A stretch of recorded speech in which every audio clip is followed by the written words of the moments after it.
Marisol Peters. I am PFC Senate Seat 2, both PFC Chair. Hi guys, good evening. My name is Jess Fisher. I use any and all pronouns. I'm PFC Senate Seat 3. Logan Taylor, ACM pronouns, and I'm Senate Seat 5 on CFC. I'm Piper Smith on Senate Seat 6 at CFC, and you shoot your pronouns.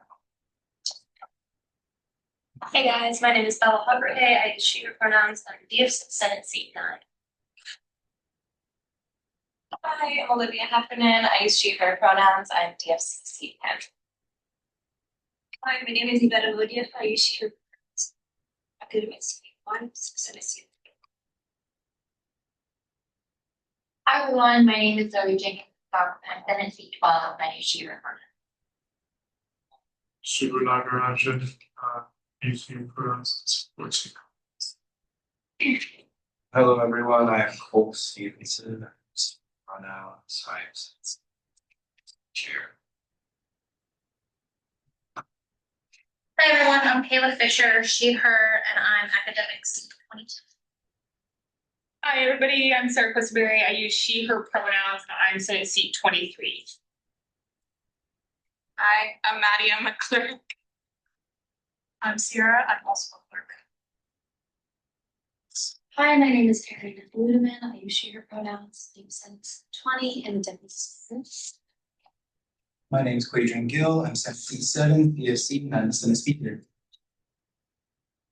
Guys, I'm Xander, PFC, Senate Seat 1.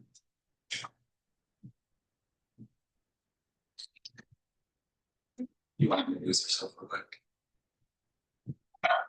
Hi, I'm Robin Bailey. I'm Senate Seat 18, representing the School of Journalism and Communication. I use he and pronouns.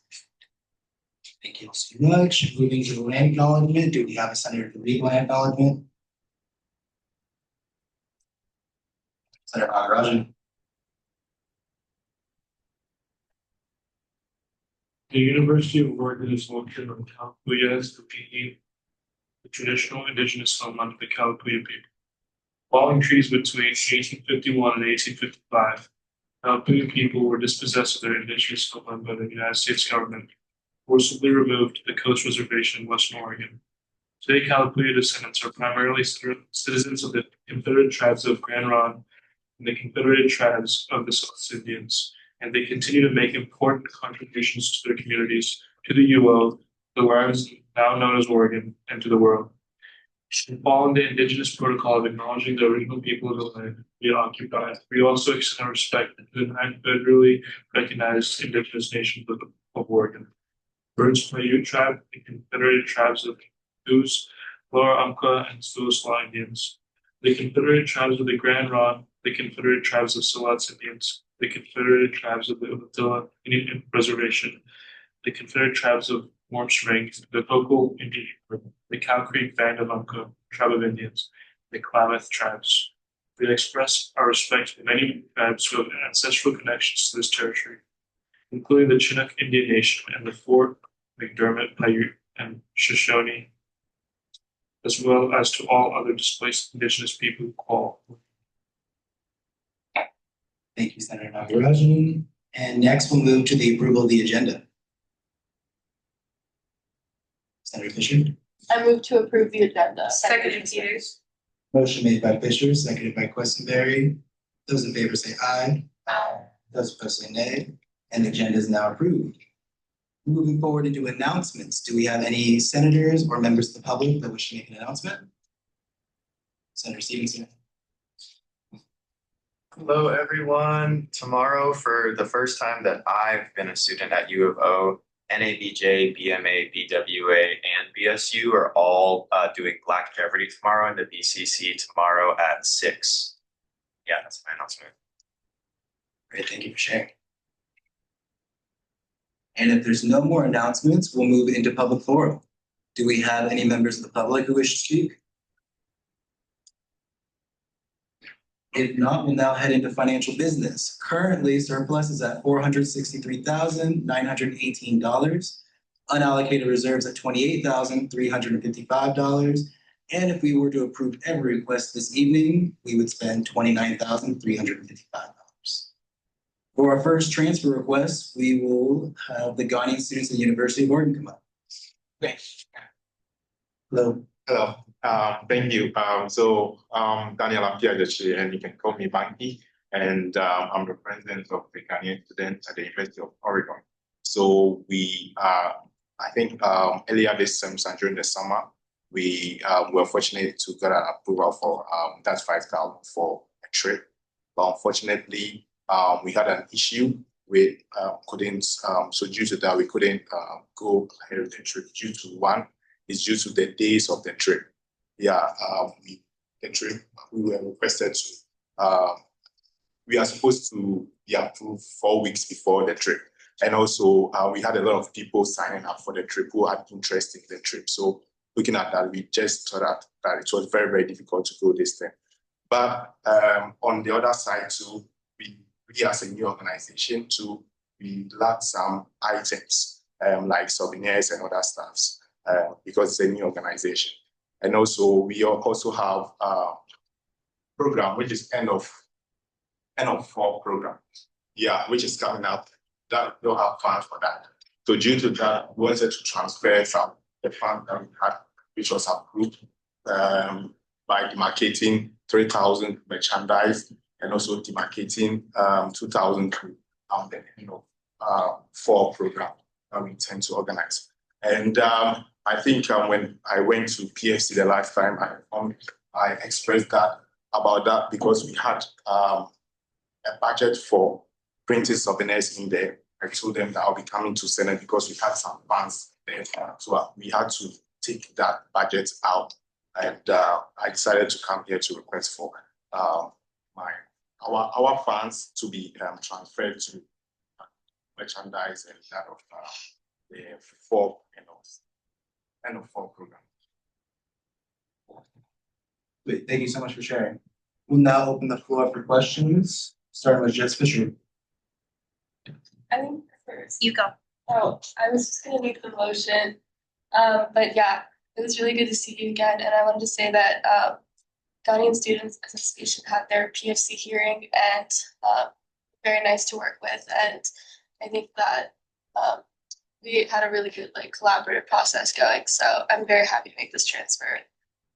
Yeah, I moved to transfer funds within Ghanaian Student Association OS 370I in the amount of $3,000 from retreat to merchandise, and then in the amount of $2,000 from retreat to end of fall program for a total of $5,000. Second.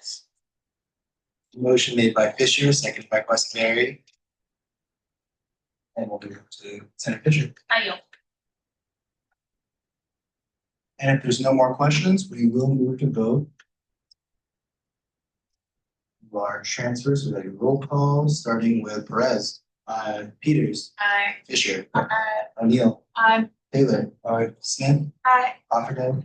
Heffernan. Amangepe. Jenkins Hiscox. Chisholm. Nagarajan. Stevenson. Bailey. Aye. Fisher. Aye. Westenberry. Ludeman. Aye. And I say aye as well. That's it.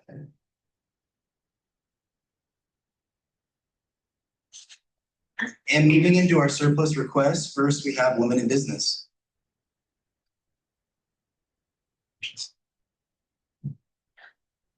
Welcome back.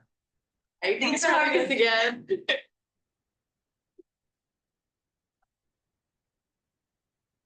And you're gonna start whenever. Okay, so yeah, hi, just jumping back into it. I'm Lily again, and You use the mic too, just for. yes, of course. Okay, perfect. So this is just a little recap about who we are as women in business. At our core, again, we really try to empower women, right? We want to have a place, especially having these real world experiences. And that's why we're here today, again, to talk about the New York site visit, because it truly encapsulates all of these aspects, right? It's placing them in these industries, helping them really picture where they could be, and showing them that they can envision themselves in. So more importantly, I do want to talk about our. So we've had an incredible 800% 2022 to 2024. Thank you. Yeah, when I joined as a freshman, there were about like 35 members, and now to see that we have over like 315 members and growing, it's truly incredible. It shows that all these members are really trusting us to provide them value, to provide them these experiences, and it's why we're here and we want to provide these. So this is just a little recap. This is again, we are pitching for spring break, March 22nd, 26th. Next slide. We would be flying out on Sunday, March 22nd, and returning on Thursday, March 26th. And then this would include companies' 3 days of programming from Think, Free People, and Favorite Daughter on Monday. Tuesday would include PwC and MasterCard, so focusing on that financial aspect. And then Wednesday, the New York Times and BA Nike, really trying to hit all these different industries, try to capture all the different companies that our members are really interested in with that. Next slide. All right, so I'm going to pass it off to Mahati. Well, it's not going to be going over like our updated budget we have for this trip and more specifically our supposed that we're asking for and like our reasoning behind it. So next slide, please. So this is our updated budget. We are now taking 18 people on this trip, so all these numbers are calculated for that. And as a reminder, these estimates were made just based on my independent research. So when they're actually contracted through like the individual airline or hotel, these costs will probably be less. So any excess funding that we receive from today will just be returned back to ASUO surplus. So for 15 flights, we expect each flight to be for a round trip to be $1,185 for a total of $21,830, including taxes and fees. For hotels, we plan on getting 5 rooms for a room cost of $1,280 for 4 nights. So including taxes and fees, $7,400. For food for the days that we're in New York, that'll be a per cost of $276 with a $92 per day per diem for a total cost of $4,968. And then for days that we're traveling, we're asking for per diem of $65 for a total of $130 per person for a total cost of $2,340. Next slide, please. Oh, sorry. Actually, sorry. Keep it on the slide. This brings our grand total to 38,005 or 36,000. That number is so sorry. $36,538. We are planning on self-funding 23,966 of our grand total, and then we're asking for $12,572. So this will help us basically fund our hotels, like the food per diem rates, and what we're funding will cover like most of our flight costs and also like help fund hotels slightly. But all these costs will just help pay all these funding both from ASUO and our club will just help pay for all these costs that I mentioned. Next slide, please. So this is a pretty vast number or pretty different number than what we had originally pitched for. Our original pitch for context was $55,545, and we're currently asking for $12,572 because we were able to find some fundraising outlets. So slide, please. So for background on how we got to this number, we're planning on using our gala profits and donations as like our form of fundraising to cover that 24K roughly. And then if we need additional money, we're planning on having that backed by our membership dues that we've collected from our members this year, just that we use to help support our club. So we'll be covering like 24K of the 36K that we're asking, which covers about like 2/3 of the expenses. And then the ASUO surplus we're requesting will contribute to cover any of the remaining lodging, food, or flight costs. And then to align with the surplus priorities, we're switched it from a 6-day trip to a 5-day trip with 3 days of programming to align with the priorities that were outlined. And we hope that the gala can also just sustain us year after year so that we will have to ask for like smaller amounts of surplus if needed each year and to make this a more sustainable process in the long run so we can keep going on trips. So now I'll be handing on to Lauren to talk about why New York is such a bus again. Mahati, thank you everyone for having us back. Yeah, I'll go on to the next slide. I just want to touch on the question again that I talked about last time, which is why New York? Next slide. If you don't already know, New York is the business capital of the entire world. It's home to most Fortune 500 companies, some which we have the privilege of potentially visiting this time around on our site visit. A trip like this to New York specifically allows first-hand exposure to top company environments and leadership styles.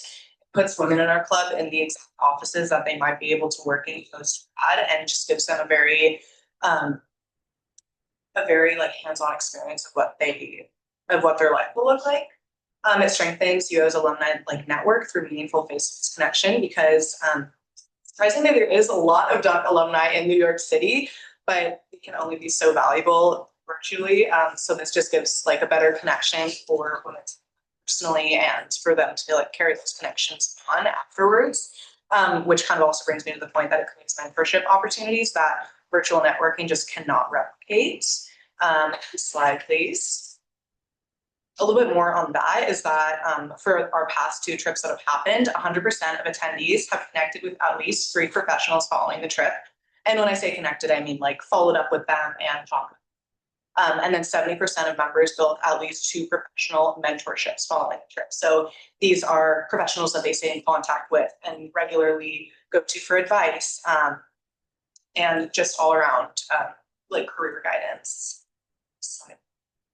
That also kind of brings me to the point of professional impact that this trip has had, which is monumental, but it has also given women to some of the companies that they frankly would probably not be able to access or have such a strong hold on if it wasn't for a trip like this.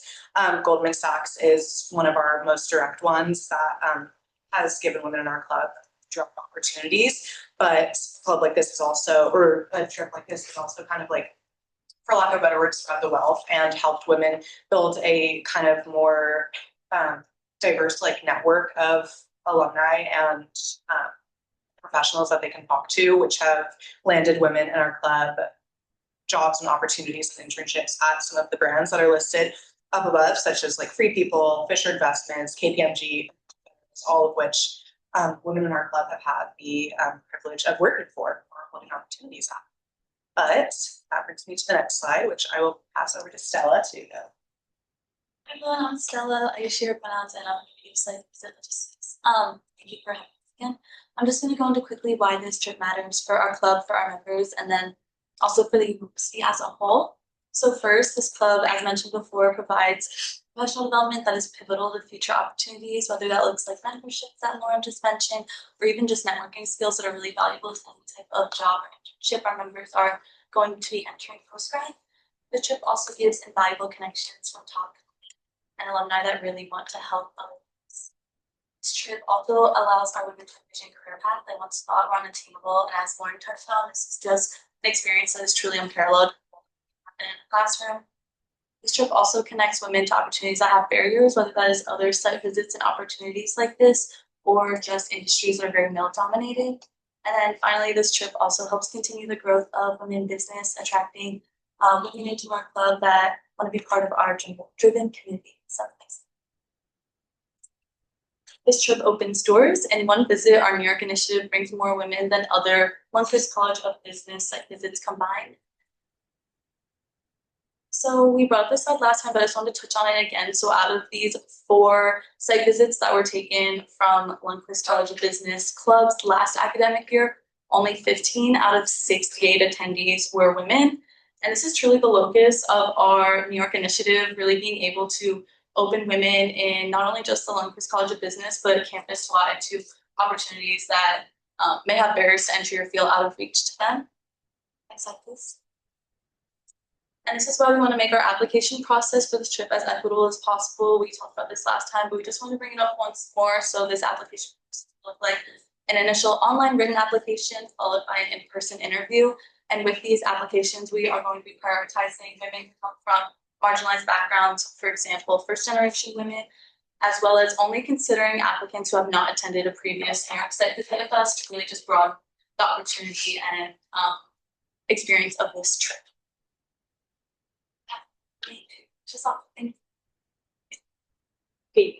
Okay, perfect. So again, New York is an investment into the future, right? It's literally being on this, having the opportunity to have this position as president. It's a direct correlation with the strength and the confidence that I learned having attended this trip.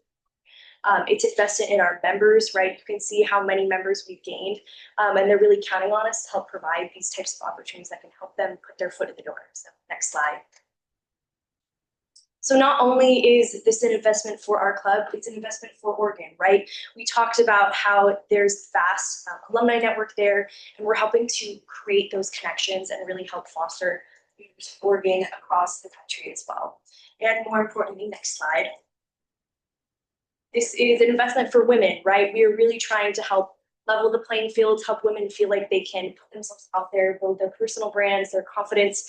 I can say, like, personally, without like this trip, I literally could not say that I have a mentor who still works in New York and everything, but she literally wrote me a letter of recommendation that could be like the defining factor that was the job. So there is such like clear outcomes that come from these opportunities, and we really do want to provide this for as many people as possible. So next slide.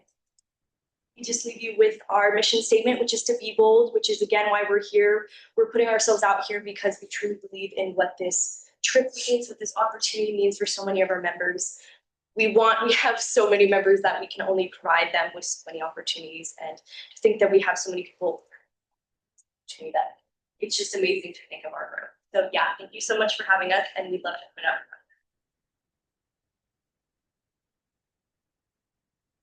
Thank you so much, and thank you so much for all the work you've done. Thank you. Thank you. Yeah. You guys have been great to work with. We'll start with questions now with Senator Stevenson. Hello again, guys. This is so impressive. I'm gonna make the motion. I'm sure that other senators will have questions.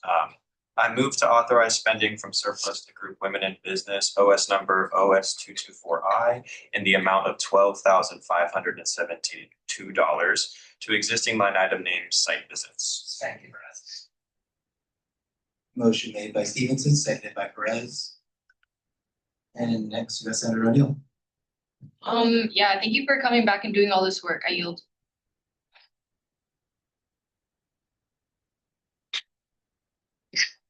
Senator Fisher. Hi guys, thanks for being here. Yeah, this is a ton of work, and I think we can all like really appreciate the work that you did, and also like making the amount what it is. I just have a couple of questions, if only because you did all the work and I want you to be able to show off the work. So we were at 55K and then we dropped down to 36K. Do you know how we got there? Yes. So we got there. So initially for the 55K, we had like transportation costs in there. We were going for 6 days, so we actually had 4 days in New York and like 5 nights at a hotel. And we were also paying 21 women. But this year we were able to reduce the number by like 3 women, so we're taking 18 instead. We're only going to be in New York for 3 days, so like 4 nights at a hotel. And then we're making our transportation costs part of like a small down payment that our members will pay to go. But again, if they can't cover that, we will also just cover that with like our club funds. And so that's how we kind of got our costs down to like where it is right now. Yes, perfect. That's exactly what I did too. And then in terms of, okay, so just a couple of questions. In terms of the funding that you've secured on your own, great job, by the way. Yeah. That funding, do you already have it, or is it like projected to be? Kind of some of both. So we're like projected to have some. We already have like some of it. So we also have like a set deadline since we do have like our membership fees like backing. We have a set deadline, so if we don't receive like all the money that we need from like Gala to go on this trip, we have like a plan B to like pivot and use like our membership fee. So we will have the money like either way through whatever fundraising avenues for sure. So perfect, thank you. And then last question on that. If you have to use the plan B, have you like talked to members or like reconciled using members' dues for a trip that they may not be going on? Like have you talked to them about that? What's going on? we haven't mentioned that quite yet because we're just like ironing out the details, but our plan is like if we were to use membership fees, we would have our gala money at like some point at like the end of February, or like if it gets delayed, we will have it at some point like during winter term. So we just like take a portion of our gala fees and like kind of like replace our membership fees to like use it for club wide stuff. So we just kind of be like switching the money in a sense. But we would still like use some of our money that we were getting either through the gala or membership fees to support like whole club initiatives. Cool, got it.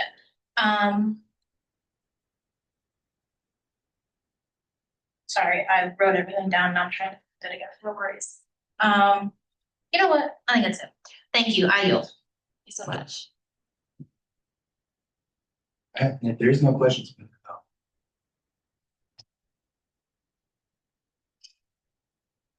Starting with Perez. Aye.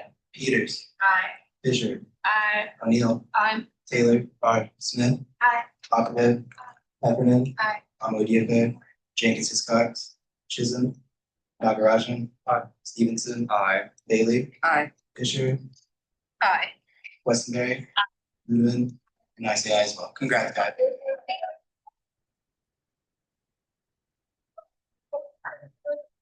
Yeah. Appreciate you guys. And then next on the agenda, we have medicine and ministry.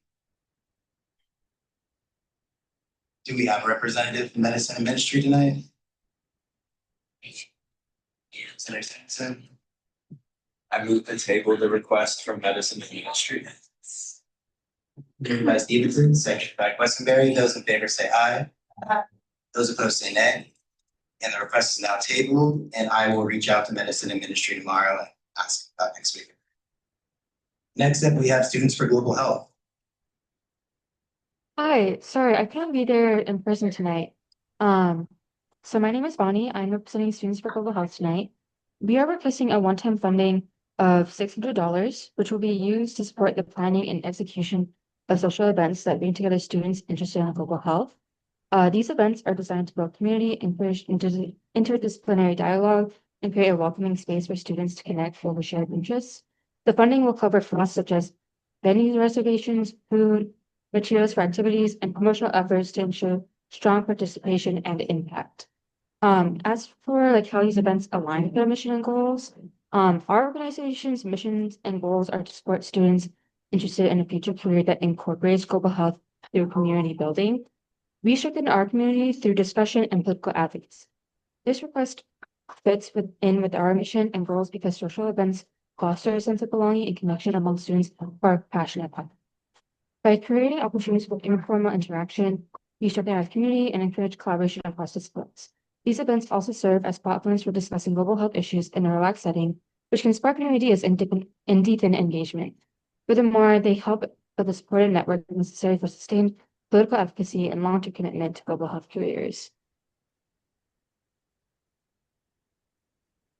Great, thank you so much for sharing. We will open it up to questions now, starting with Jenkins Hiscox. Hi, I'm a supporter of Student for Global Health at Michigan meetings. So I'm gonna make the motion and I move to authorize spending from surplus to group Students for Global Health, OS number OS 251, in the amount of $600 to new line item named social events. Motion made by Jenkins Hiscox, seconded by Westenberry. And Senator Fisher. Hi, Bonnie. Thanks so much for being here. I just wondering if you could tell us a little bit about what you do at the events. Sorry, I couldn't quite hear you. Could you repeat your question again? Can you hear me now? Yes, I can hear you. I think I pressed my. Hi, thank you so much for being here. I was just wondering if you could tell us a little bit about what you do at your events. Like at the events that you're for, sorry. Yeah, so far some of our events we've had a few guest speakers, but for this request specifically, we will try to use these funds for our pajama party, a social event that we'll be hosting at the end of this term. So it'll be a pajama party themed social event, which we're planning after getting feedback from our general members. So we're planning to have class supplies provided by the craft center, which will be free, but we also need to pay scheduling services, which is like $35 for a special setup. We will also be providing prepackaged food and pizza at this event, so we'll need funding for that as well. Great, thank you so much. I yield. All right, you already stated this, but how many people on average generally attend the events you guys are planning for? It ranges. Usually like up to like some of our big events, we get 30 people. But sometimes it's like a range of 20 to 30-ish people that we get. Okay, great, thank you. If there is no more questions, we can move to vote. We'll vote by acclamation. Those in favor say aye. Aye. Those opposed say nay. And those who wish to abstain.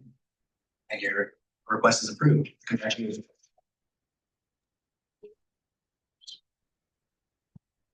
Thank you so much for coming tonight. Are you able to hear?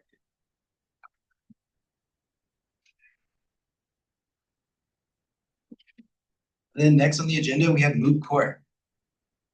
Hello. Hi, good evening, everybody. My name is Calvin Apthew. I am the president of the University of Oregon Law Court Board. We are here requesting $813 for catering for our mock trial selection competition event that was held last weekend on Saturday, November 8th. It's an all-day competition that we hold, that members of our board judge and help run a competition for other law students and University of Oregon students to practice various advocacy skills. The focus of that competition was mock trial. So we are requesting the money for the coffee and lunch that we provided to those competitors, as it is an all-day competition starting at 8:45 in the morning and going until 4 p.m.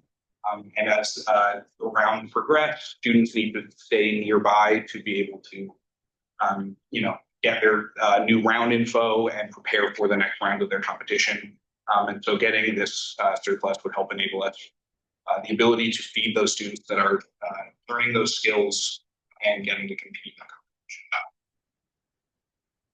Great, thank you so much. We will open up to questions now, and we'll start with Senator Westbury. Senator Fisher was before me. Yeah, Senator just saw Fisher. our finding at the same time. Hi, thanks so much for being here. How did the event go? Oh, it was really awesome. We had some really incredible competitors. The two winners are absolute killers in their craft. They crushed. They made it a really hard decision to choose our winners. But it was a lot of fun, and we were able to give all the students that competed a lot of really good feedback on how to improve those skills. And we hope that we have more people who can continue to compete as we go forward. Okay, I'm glad it went well. I just have one really quick question. Just a really clarifying question. I'm gonna vote yes on this either way. I thought we funded this. Did we not? What happened? Do you know?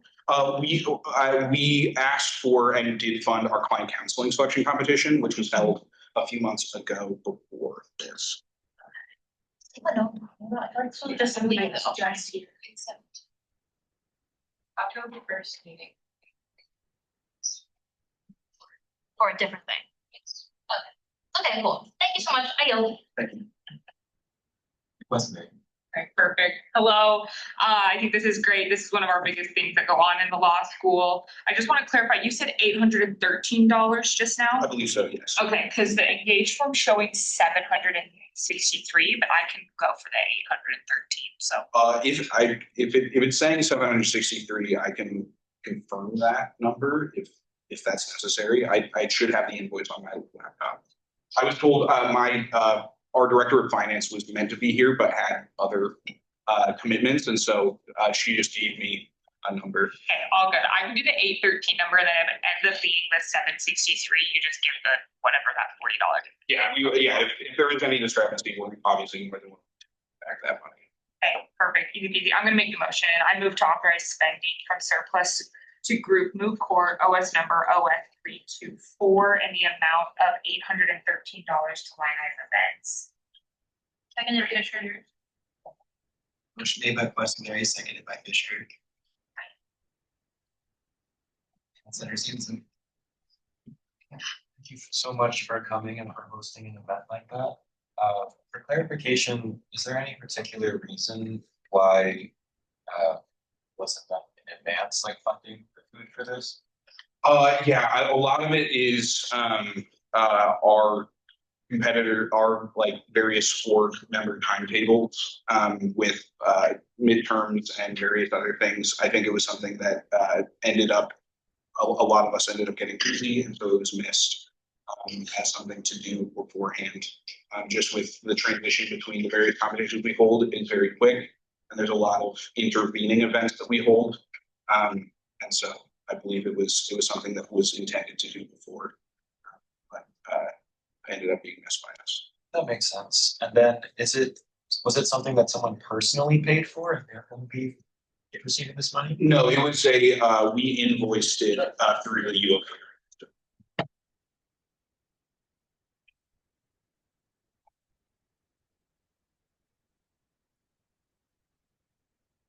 Hi, thanks for coming tonight. Just to go off of Senator Stevenson's question, did you have alternative funding or another option in case that you weren't able to get students?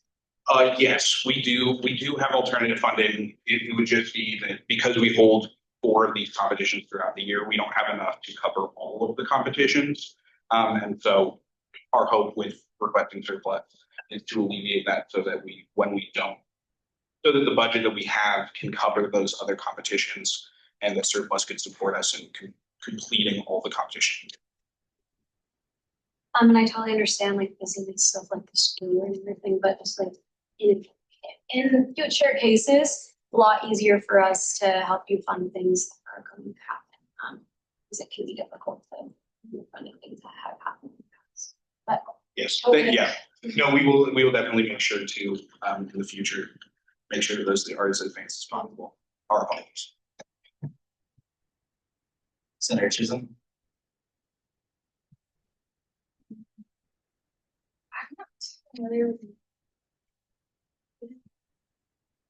It is open to all.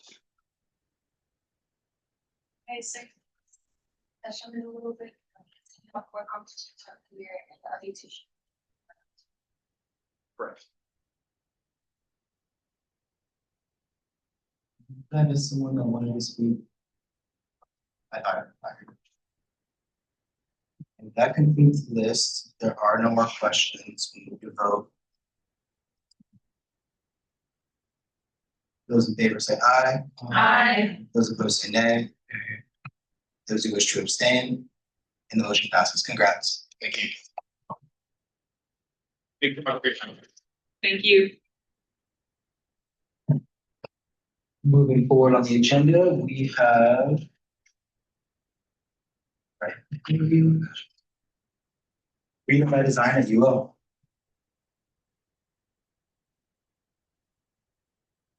Thanks for being here tonight.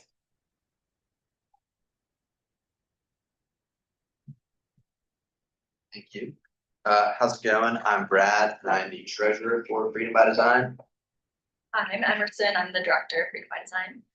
And we are here today to request $900 of one-time funding from surplus. So a little context for this surplus request. We are a newly recognized club as of last year, which is awesome. But previously, we existed on campus as a subset of another club, as opposed to being our own club, and that club was AIS, the American Institute of Architecture students. And for I want to say 9 years, we were funded by them for a total of $900, and just operated through them the entire time. But once we became our own recognized club last year, we found it pretty hard to get the $900 we previously had access to and be able to use to spend that. And so that is why we're here requesting $900 now. We have spent a lot of time with Marisol Peters. Shout out, she has been so helpful in this process. Figuring out how to make this happen. We tried to do an internal club request, a club request. We ultimately landed on coming to surplus. So that's why we are here today. And this $900 will be split up in 3 different line items. The first one being our existing design-build line item for a total of $150. That will just be used to continue to fund our small design-build projects, other things like that, like relating materials and services that we'd be using for that. And then we will be like to create a new line item called events to put $500 into.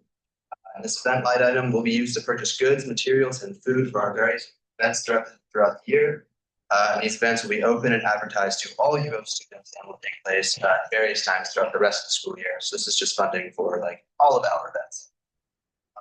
And then we'll throw the remaining $150 into a new outreach line item. And this line item will be used to do things like PR and media and advertising and recruitment things. So buying stickers and a tabling banner and things of that nature. So yeah. Perfect. Thank you guys so much. I want to let everyone know that we can't pull from my allocated reserve at this point as well. So we make the motion to keep that in mind. And we'll start with Senator Bailey. I'm just gonna start with making the motion. Okay, there's multiple parts to this. Okay, I move to authorize spending from unallocated reserve to group freedom by design? Yes, yes, okay. Oh, thanks. To index number OS 379I. Can I say the total first and then down? Breakdown. Okay.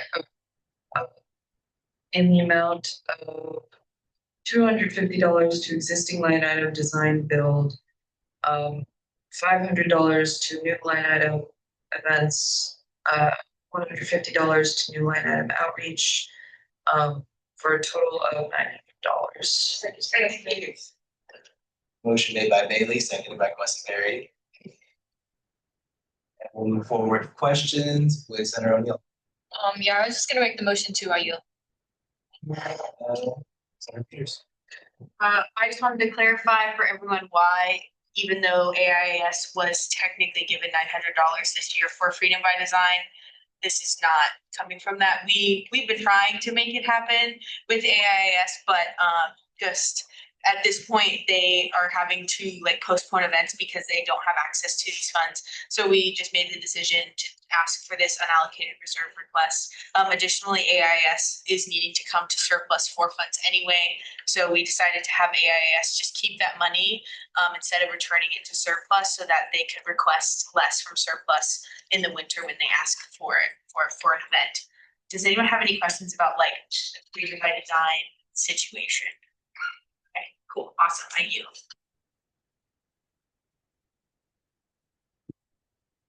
That concludes the speakers list. We'll now move to vote.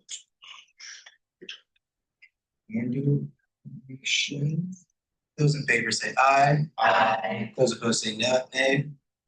And those who wish to abstain, and the motion's passed. Congrats, guys.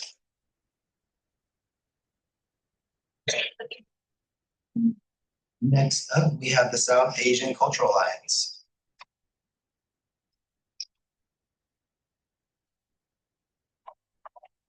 Hello, everyone. Welcome.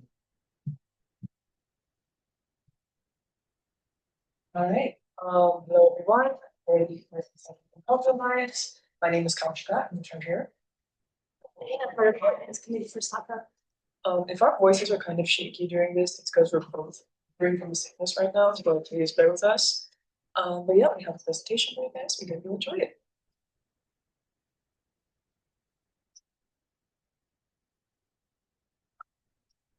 Next slide, please. So first of all, we want to start off with SACA's mission here on campus. We seek to provide a safe space and inclusive space for South Asian international students, as well as South Asian American students, or anyone that's simply interested in learning more about cultures. And one way that we do that is through our large scale events here on campus, specifically to talk about Navratri. Okay, so this was our first year hosting our Navratri event.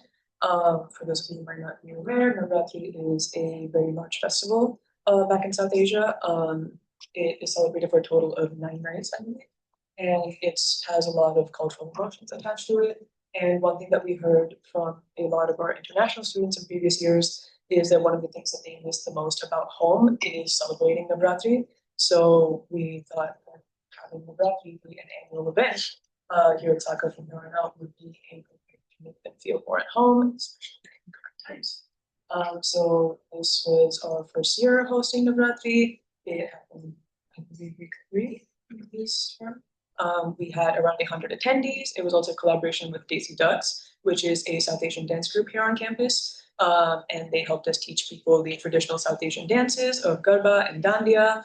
They also put a little performance, of which I was also a part of.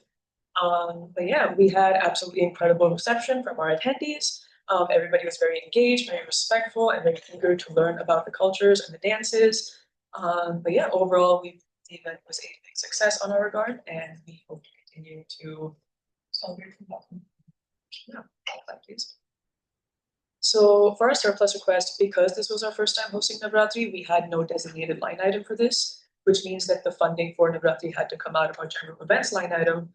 The event, including catering, decor, and venue, cost us $1,570 out of the $2,500 from our general events line item. This leaves us with only $900 for weekly events for the rest of the year, which is simply not a feasible amount for us to work with.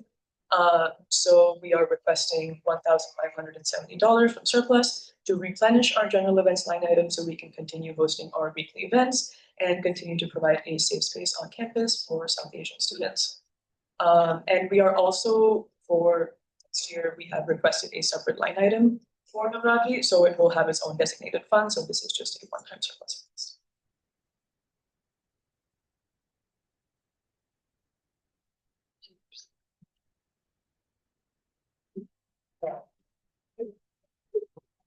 I didn't know I did. Thank you again for sharing. Thank you for the information. We'll open the floor up now.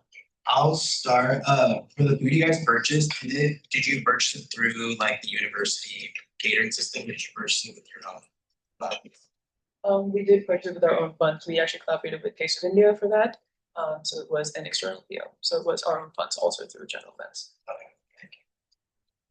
Senator Chisholm. This was a really so glad that you're here. There make the motion, I move to authorize spending from surplus South Asian Cultural Alliance OS number OS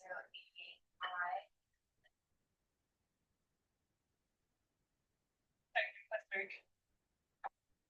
Motion made by Chisholm, seconded by Questenberry.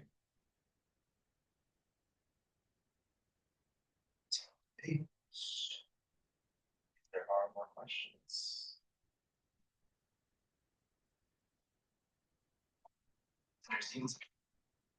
I went to one soccer event with my friend Pranav. I think that it is a very inclusive space. I also went to the BSU soccer event, and yeah, I think that we should, or not we, but anyone should go to events that soccer hosts. Yeah, thank you, I yield.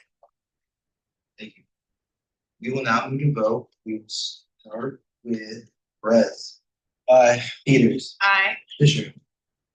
O'Neill. Aye. Taylor. Aye. Smith. Aye. Copperhead. Aye. Heffernan. Aye. Amodiape. Jenkins Hiscox. Chisholm. Nagarajan. Aye. Stevenson. Aye. Bailey. Aye. Fisher. Aye. Westerberry. Aye. Huberman. Aye. And I say aye as well. Congrats, guys.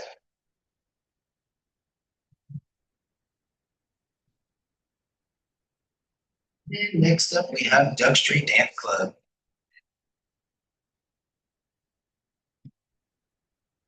Welcome and thanks for hanging out.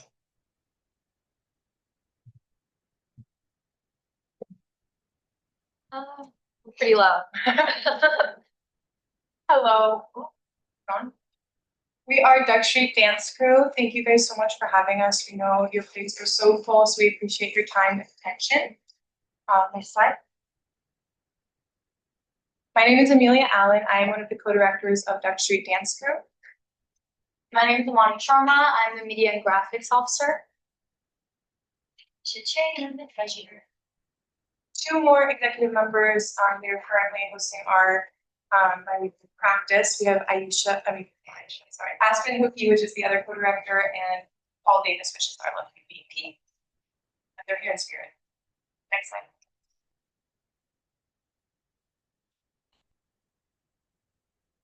Introduce ourselves, starting with our manifesto. So our mission is to create an inclusive background where all dancers of inclusive space for dancers from all backgrounds, identities, and experience levels can come together to create, learn, and celebrate the diversity of hip hop that's like present within the U of O community. The next slide, I put together a little video, a trailer, if you will, that kind of shows you a peek behind the curtain of what Duck Street Dance Crew is and it shows you a little bit of our personality. I like calling it a Duck Street trailer, if you will. We understand that you guys have to watch a lot of boring presentations, so this is our way of kind of jazzing it up for you guys. And you might have to turn on the volume.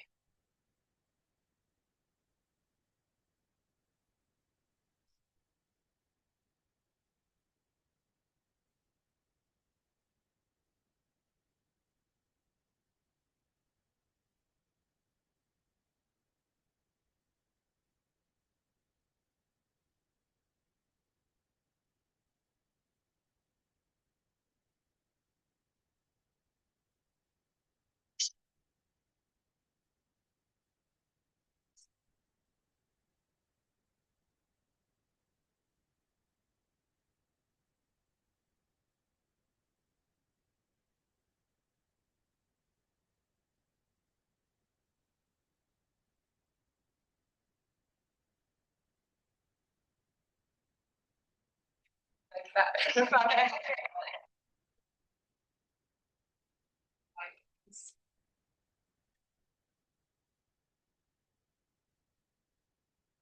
I were to break down Duck Street into three main components, it would be our weekly workshops, performances, and outreach. Next slide.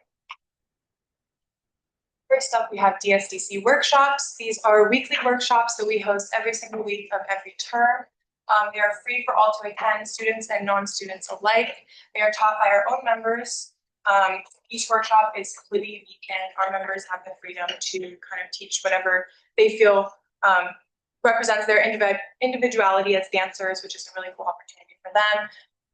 But why it's really important for us and for the community is because it is probably the most accessible kind of dance event that goes on here at U of O. There are a lot of really, really cool dance groups on campus. There's UO Hip Hop Team, obviously dance team, and obviously the UO Dance Department, School of Music and Dance. But Duck Street provides something to the community which is just really accessible, and it reaches people who have never even danced before. People can just show up and have a good time. We also have a really high attendance with UO Hip Hop Team and dance majors as well. Yeah, also another reason they're important is because it gives members an opportunity to not only get experience dancing, but also experience with leadership and practicing teaching and choreographing, and a chance to showcase their individuality. Next slide, please.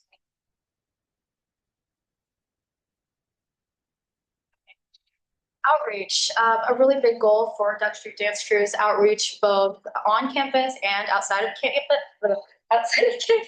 One way that we do this is through collaborations. We've had collaborations with student orgs like Black Student Union, ISA, K-Air, where we've done workshops with them. Those have been super great because it offers Duck Street a whole new audience of people coming into our community to celebrate what we love, dance. We also have a really strong relationship with the School of Music and Dance. We perform at a lot of their events, for example, like Duck Jam, which is an event celebrating hip hop culture that they put on. I think we've done it for the past 2 or 3 years. What else do we do? Oh, and a lot of our members are dance majors and dance minors, so it's just really important for us to have that strong relationship with School of Music and Dance. We also perform at Hip Hop Jam. Wait, one more thing about Duck Jam is it is connected with dance classes at the University of Oregon, so and we also do Hip Hop Jam, which we've been doing, I think, since like Duck Street started, which is another event on campus that celebrates hip hop culture. It's connected to a FIG. Also, there's an academic aspect to it. But again, like performing at Hip Hop Jam really aligns with our values, and it's one of our biggest performances that we do every fall term. We also work with local brands. As you can see, here's some photos from collaborations that we've done with The Rack, a local vintage and thrift shop in Eugene. They styled us for a concept video that we did last year. If you guys want to play, you totally can. But that was a super cool project we did. You can also find it on our Instagram. And then we also had some of our dancers featured in their publication, The Rack magazine. Another way that we have outreach is through our social media. Next slide, please. Social media is super duper important for reaching new audiences. It's kind of the only way that we promote our weekly workshops and performances that we do on campus. We currently have almost 1,500 followers on Instagram, and again, that's how we promote our performances. So that's a really big part of our outreach, but also along with promoting our performances, we use our social media to tell the story of, we like to, of DSDC's brand, which is celebrating dance, but also just specifically celebrating hip hop culture. So we try to come up with posts and creative initiatives that align with those views, because we understand that Duck Street Dance Crew comes from the background of hip hop, and we want to celebrate our roots, where we come from. Some goals that I have this year is for us to get more followers, so we get a bigger outreach on the things that we do. A way that we did this was we just launched a TikTok. We have 144 followers, and our total of 657 likes and 5,000 views is the most views that's like the amount of views that we got on our most viewed post, not overall on our TikTok. We have more than that. Our TikTok was a super great way to reach other audiences. We just actually did a collab with the agency 1824, where we collab with Weekend PR team, and we got to make a little TikTok promoting a song of his, and his team sent us merch. That was cool. Exciting. Here's an audit of our Instagram, social media, so you guys can see our engagement. The audition post and the showcase post that you guys see were two of our most liked posts on our Instagram. The auditions post was for our auditions that just happened this past September, I believe, October, which was one of our most liked posts, and it was also one of our biggest turnouts for people that signed up for auditions. And same thing with our showcase. That's from our showcase from last year, and that was again the biggest turnout that we ever had for showcase, which is one of our biggest events also. As you can see, our outreach on social media and the audiences that we reach on social media directly translate to how Dr. Dance Group is viewed and like how people show up to our event. There's also a little collab post from a collaboration that we did with the Black Student Union last year with a workshop with Ava. So I would also like to add on the note of auditions that, like Amani said, we have the biggest turnout that we've ever had for auditions. It's been exponentially growing. And this year we had over 77 people sign up to audition. We could only put on 10 people because of our budget, which was just such a hard process. But yeah, it was crazy to see just over 77 people sign up to audition for Duck Street. Next slide, please. Just a little overview of our performances that we do throughout the year. First, we have our halftime shows. We perform at men's and women's basketball halftimes and a couple volleyball games. These are really, really fun.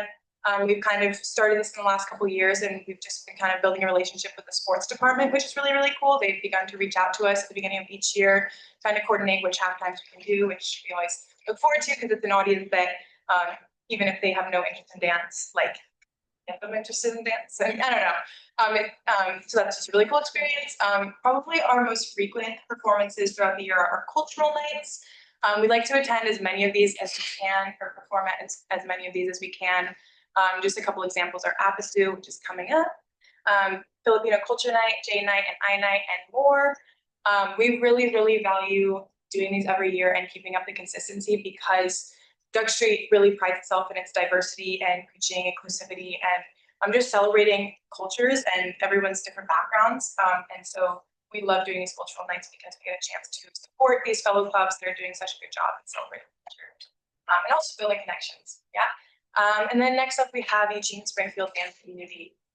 Over the past couple of years, we've reached beyond the U of O walls. We have also a couple members who are teachers at local studios. I'm a teacher at Unity School of Dance, the studio that I grew up at. And we have a couple other members who also teach at other neighboring studios. They have begun to invite us annually to their showcases off campus, which is really, really cool because it just shows our growth beyond just U of O. We've been recognized in public a couple of times saying, oh, are you in Duck Street? Not even on campus, which is just surreal. And then as well, leading into our showcase, we also invite them as guest performers at our showcase, which is really cool because they get to reach an audience through our platform and kind of mutual relationship there. So that brings us to our DSDC showcase. This is our end of year show that we put on. It's just a conglomeration of everything we've done, every dance we've made throughout the entire year, kind of like a portfolio. And like I said before, we also really, really encourage having guest groups. So all these connections we've made with other dance groups, and we invite them to come and showcase their work at our show, which is really, really cool. It's June 7th, mark your calendars. We'd love to see you there. It's free. Yeah, next slide. And that's why we are here, World of Dance. Next slide, please. What is World of Dance? World of Dance was established in 2008. It is a world-renowned dance competition, second most famous dance competition in the world. If you haven't heard of it, a quick Google search. There was an NBC show based on it. The judges were like J-Lo, Neo, a bunch of professional dancers performed or competed in World of Dance. But they do world tours, they do US tours, and it's just a really, really well-established organization. And yeah, and it's just a screenshot of their Instagram. And yeah, next slide. In October, we got an email inviting us to apply to World of Dance. Duck Street has been wanting to do a competition for a couple years now, and the fact that we got reached out to by a competition was absolutely crazy and so amazing to see. We specifically got invited to the Bay Area event, which is on February 15th, and is located in San Mateo, California. Next slide, please. Sorry. I also just wanted to add that it's very, very common for collegiate teams to attend World of Dance and compete. We know that U of O is under AAU umbrella, and so I wanted to recognize that a lot of other colleges, universities that are under that same umbrella have competed there. A lot of UC schools, UC Berkeley, UCLA, University of Southern California, but also international schools. A lot of universities from the Philippines have come to the US to compete in their United States tour. And also some East Coast schools as well. And yeah, Tufts. Next slide, please. What we gain. I think this goes without being said, but obviously competition experience would be just a huge step up, and I feel like we're growing in all directions, and I feel like it's just a really natural, awesome experience that we could have for our group, professional experience, and a lot of amazing networking. And then second, visibility for our diverse student creativity. Every member of Duck Street is in it for the love of the game. We show up every day, work hard, share our creativity, and create dance together. So it'd be just really, really cool to be on such a huge international stage to showcase our hard work. And then brand alignment, we feel like is really important here because Duck Street, really our whole brand is bringing together different dance backgrounds and cultures and celebrating that diversity in hip hop, not just hip hop as one singular whole. And World of Dance is exactly that, but on a worldwide level and competition. And then last but not least, feedback. If you guys don't know dance competitions, there's judges sitting in front of you and they have their little microphones and they're giving you feedback, critiques, what they like, what they think that we can improve on. It should be a really, really good opportunity for us to hear from an outside source. Yeah, next slide. Okay, what you gain, as you guys can see what based off of what Emmy just said, World of Dance is a really prestigious, well-established, credible organization. And having any sort of alignment with that for us and for you guys would be mutually beneficial. I mean, we understand that we would be representing the University of Oregon and ASUO on such a big scale, international scale, honestly, and a great opportunity. Also, cultural education. Having our dance team have exposure to that sort of like creative environment where we're surrounded by creatives that want to dance and we can learn from is just such a unique and interesting opportunity, but it's also, it allows us to be in a space where we can grow. I mean, dance is an art, and you can only learn from watching and being around other creative individuals. We also want to take what we learn at this competition and bring it back on campus. We kind of had the idea for hosting a series of workshops where we would teach the choreography that we would perform on stage at World of Dance. This would be really great because we're bringing back piece of what we learned. Also, it would be our highest attending workshops, 100% guaranteed, because it's just such a recognizable competition in the dance world and outside of the dance world. It'd be a really great opportunity, and we would have really good attendance, which is great for us and great for you guys. I guess that kind of goes into engagement. This is just like a great opportunity for, I feel like, both organizations, like Duck Street and the ASUO, to kind of be, it's just a very unique opportunity where we can also get national visibility. I mean, World of Dance has over 6 million plus impressions on all social medias. They're super well known, and they're a great organization to be affiliated with in any capacity. Next slide. I want to talk to you a little bit about our road to fundraising. We've never competed before, and so this amount of money that we're needing is kind of unprecedented, but there's a few brands and restaurants that have saw that we need help and are willing to work with us. And a couple of those are, of course, the Racks, which is the store that we've partnered with in the past. Wild Duck Cafe, it's like your Skybox, it feels like that. And it's also reached out to us. They actually saw us practicing in the parking lot. because when you love like your art so much, you will do it anywhere, aka a parking lot. And he was like, "That's chill. Like, you guys want to do something?" And we're like, "Yes." And Krispy Kreme also, I don't know how these people are finding us, but they're like reaching out to our email, being like, "Hey, you want to do this fundraiser?" I'm like, "Yes, we need money." So there's a lot of things that we're like in the works for. We are so totally prepared to do anything and everything to cover the rest of the cost beyond of what we're asking. We know that it's a lot, and we also get paid for our performances, like our upcoming ASUO performance. We already done the invoice, so you're gonna transfer to your iPhone, which is great. And we've also been asking other clubs like Dance American, kind of like the same clubs as us, like how they're doing it and seeing how like do it in our own way. And the budget overview is primarily just transportation and lodging, and it's for a total requested of $12,000. And I will show you how I got to 12,000. But first, I had this number. It was actually maybe a little bit higher, and then I met with Quadrian, and he was like, "Oh, that's a lot of money." I definitely agree with you. I started looking at this one too, and we kind of came to a consensus that like, yeah, like 10 to 12K is around like what's equitable for ASUO to be giving each organization, which is something that we really want to be respectful of. Of course, like we understand like what it's like to be in a space that's like inaccessible. Dance can be really expensive, especially if you're an adult. There's really not a lot of places that you can dance, especially if you don't have experience, which is why like Duck Street like matters us, like our mission like matters to us so much. But anyway, in the beginning, there was all of these extra stuff that we were hoping to get covered, like registration fees, our meals, which was like a huge part of it, and carry on, because if you go for the cheapest flight, Alaska, the carry on does not come with it, y'all. You have to pay it separately, both ways. And yeah, just stuff with the Uber. But because like Dutch Street cares about it so much, we do want to like make the rest of the money on our own. And if not, I'm sure like because it means so much to our members, if we're out of pocket if it comes to it. And like we are asking for 12,000. So going on to the next slide.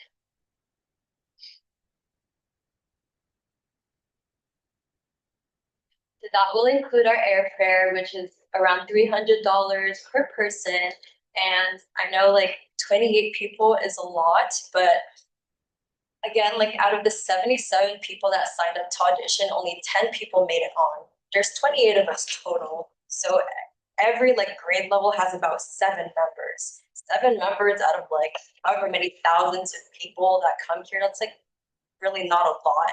And when I tell you, every single member that's ever been on Duck Street has been so carefully vetted for and like considered. Like we literally sit all as a team for hours, and we're just like going through every, no, I'm not gonna kid you, not every single member, like person by person, video by video. Like we care about this team so much, and like every single one of us brings something different and unique. Like I will never be like Emmy, and like I will never be like her. What I offer will never be what they offer. And every single one of us together creates what's so like unique about us. And like, that's why World of Dance reached out to us. I think they're seeing that we're bringing something really cool and like different out here. And I know $12,000 is so much, but that is only $500 a person. And I think that, you know, this opportunity can bring a lot of future funding, which brings us to the second, like the last part. Next slide, please. Just going back over our impacts and outcomes. Again, like with your help, we can really get U of O represented out there on an international stage. It's like industry level professional. Like there's really nothing much higher than World of Dance. And our visibility for like our choreography, that's like, there's nothing that can replace that. And the community engagement that we're gonna be able to kind of foster and like, yeah, just like be able to enhance in the coming years, all of these things like will help provide us like more opportunities for financial independence too. Because I know that you want to like help other clubs. We want you to help other clubs too. So as much as we can, like we want to do this really big thing so we can get more future funding, more opportunities, more fundraising, so that we don't have to ask you for help.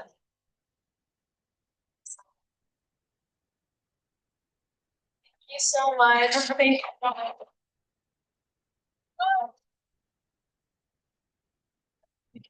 That was amazing. Thank you for the presentation. I also want to say that like Aisha came into the ASUO suite as soon as they found out they were getting invited on this trip. Didn't have any numbers or anything like that, but she was just like, I know that we got to start this process now. So they've just been on it and they've gone down in numbers. They're paying out of pocket. So I just want to say, we'll start with Senator O'Neill.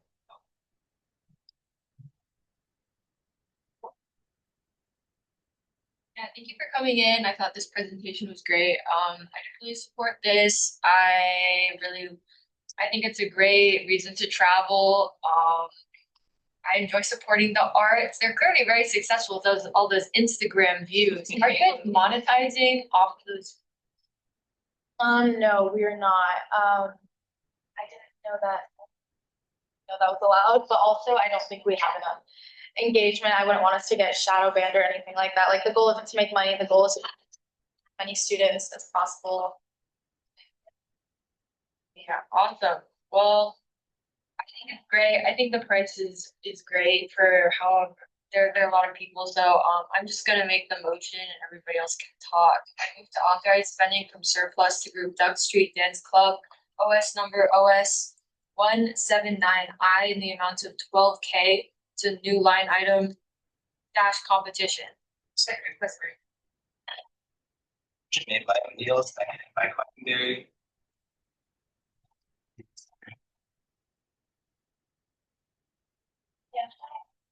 I got to be one of those meetings, those early meetings when the number was still at like 20,000 something. And I just also wanted voice support. I was gonna make the motion. But they made me do it. You guys are awesome and they worked so hard before getting in this room. I can't ask for anything else. Basically, like the type of travel that I want to support. So yeah. Thank you.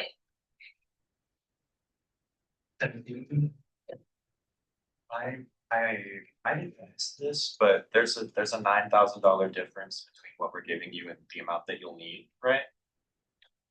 Between 21,000 and 12, like. Okay, so how much fundraising are you guys gonna have to do for clarification?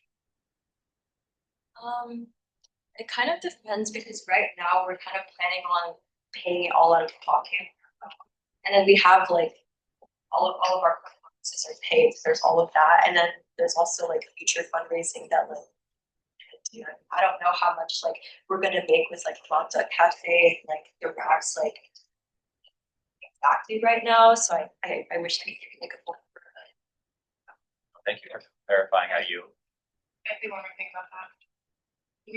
We just listed a few of our ideas about like the restaurant collaborations, but we are going to do everything that we can to try to fundraise as much as we can.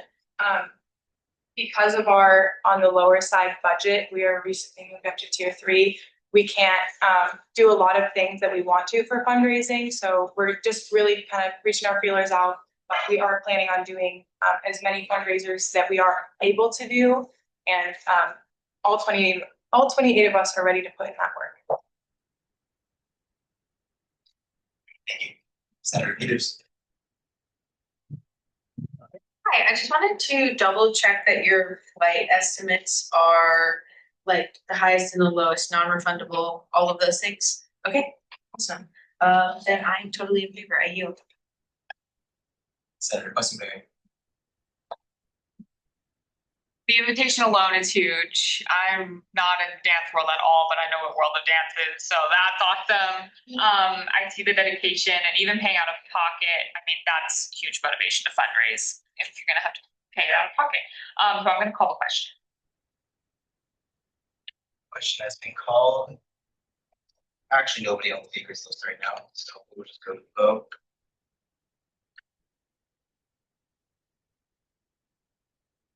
Starting with Perez. Aye. Peters. Aye. Fisher. Aye. O'Neill. Yes, by proxy. Taylor. Aye. Smith. Aye. Copperhead. Aye. Pepperhead. Ahmediyatha. Jenkins Hiscox. Chisholm. Nagarajan. Aye. Stevenson. Aye. Haley. Aye. Fisher. Aye. Westenberry. Aye. Ludeman. Aye. And I say aye as well. Right.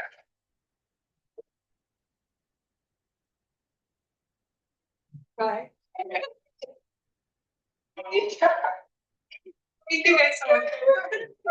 Thank you guys.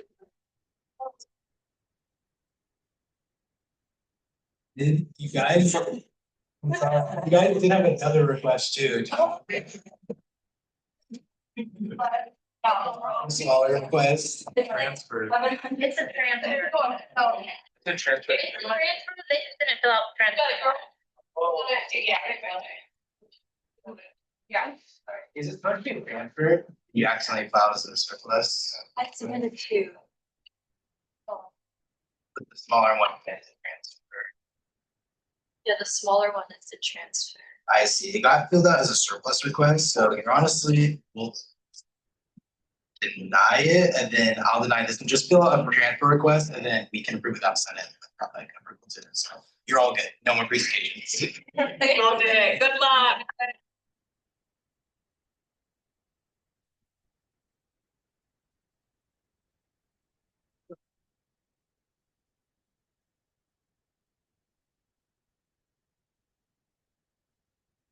And then I'm gonna make a motion to put orders aside because there's a exec branch announcement that she made. There's no objections, and I will have these come out. Say my name? Yes, yeah, yes. Sorry, wasn't ready. Hi, everyone. If you don't know me, my name's Luke. And I just want to gauge the knowledge I'm working with here. How many of you guys have heard of the Oregon Compact for Higher Education? Just raise your hand. Okay, good check. Okay, very educated Senate. Love it. So what our 4 unions on campus are doing is the Trump administration, as you guys have heard, has put this Oregon Compact for Higher Education out, and they're trying to get universities to sign it to have them be more in line with what Trump wants. And so what Oregon higher education, what unions are doing is we're trying to build a counter compact. And United Academics, along with the 3 other unions on campus, SEIU, Oregon Student Workers, and GTFF, have brought together their own version. And I was wondering if we could get ASUO Senate support for it. I'm not going to read all of it, but it's very short. I encourage you all to read it. But I will read the 4 main things that are on it, which are, they are like, the 4 goals that we have are for the common good, for academic freedom and independence, for democracy and shared governance, and for fairness and economic justice. So with those 4 pillars in mind, we are doing our best to cohere around the idea of higher education, not as like a business or as something to put out fake articles so that Trump CDC can say whatever they want, but something that actually works for us. So not treating students as customers, but as human beings. And so that's our goal with this. And I wanted to ask you guys to make a working group. And for additional context too, the faculty senate has already approved a resolution opposing compact. So I think it's good that we as student government do the same thing. Anyone wants to actually, I'll make a motion. I'd like to make the motion to form a working group to form an opposition to the compact for academic excellence. Second, Stevenson. Motion made by Gill, seconded by Stevenson. Those in favor say aye. Aye. Those opposed say nay. And the working group's formed. Thank you, Luke. All right, thank you guys.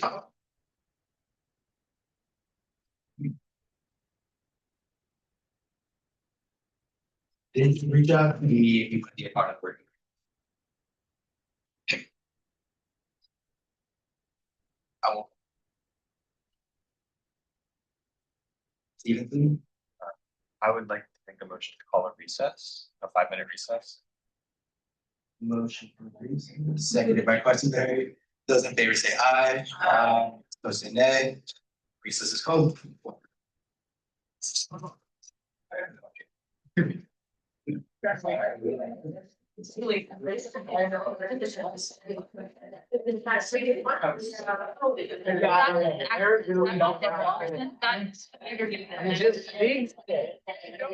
my God.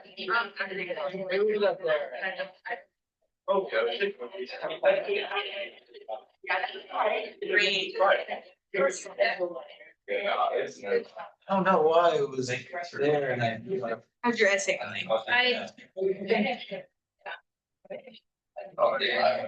just gonna go to class tomorrow and be like, I'm sorry, but can I please do another one? Cause I can't, I quite literally can't. Don't worry about it. We're gonna talk. I just like, I quite literally can't form Your brain's not up. like acid. Well, I'll leave you guys to it. I can't like, there's this new theory that I have suggested that will solve all of the world's problems. And all of the minority representation in the entire Congress. Fix it? Me. You can. Right now. Right now, you can say. You vote for you. So I'm just gonna go tomorrow and be like, hey, I know you might have to do it Monday, and I'm really sorry. Play the car. Hopefully. Play the car, like, I haven't been able to do it, and like, I can't do it. No, I think you got it. It's a really cool. Very good, great job. I thought about emailing, but honestly, like, I feel like. You do it, it's like, you're like, oh, I know. like take all this time. Yeah. When you get over email, it's like another dead parent excuse, you know, like. Maybe I'm. Right, I'm so tired. It's gonna go into my pocket.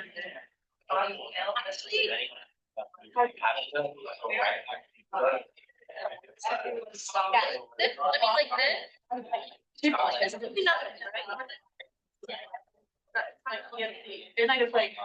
Know how to I also just have something.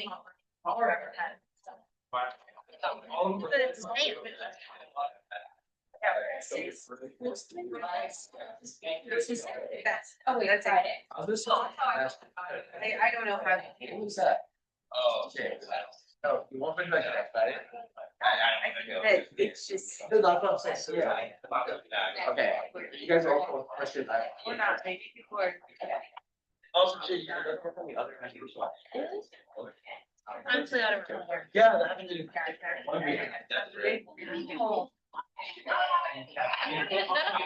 I guess that one.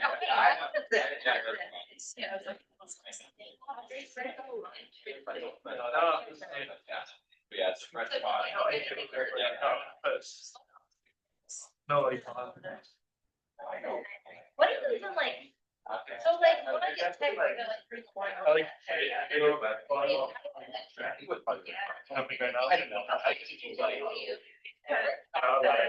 The week last time, like I was like. On the.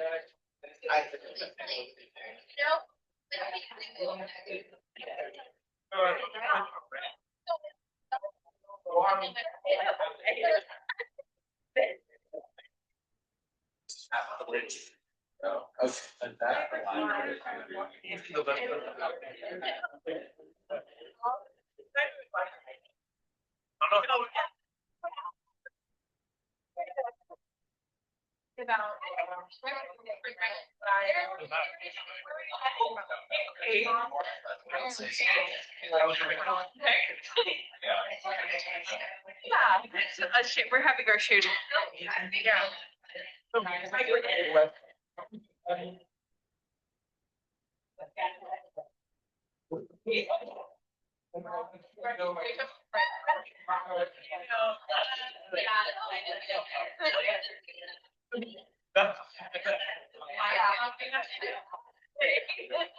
My grandma had some.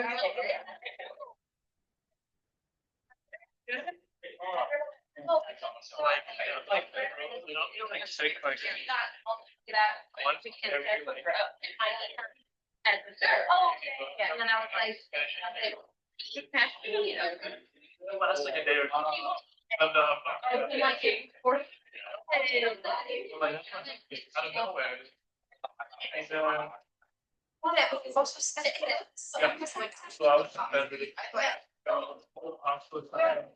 NCIS episode.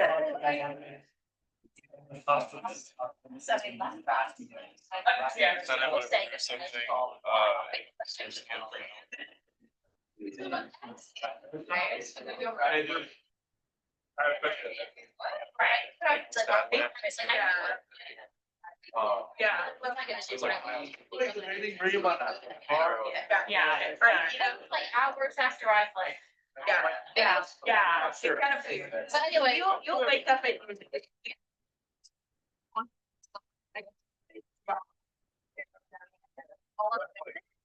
Like you can yeah, it's definitely, I know love her. I was like, yeah.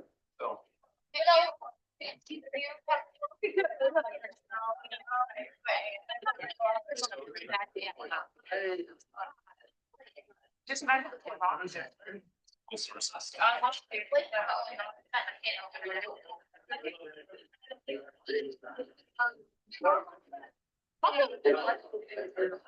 Thank you.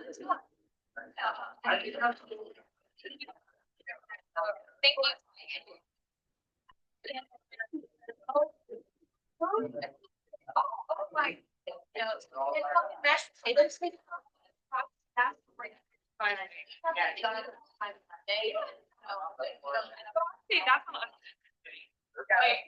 Wait. You know what? Yeah, it's like I'm detected. And my last moment, I'm surprised. It's not gonna be right now. It's not gonna be cool. No. No, I don't think that. It's like not. I'm going to drop up in the third, but I do that.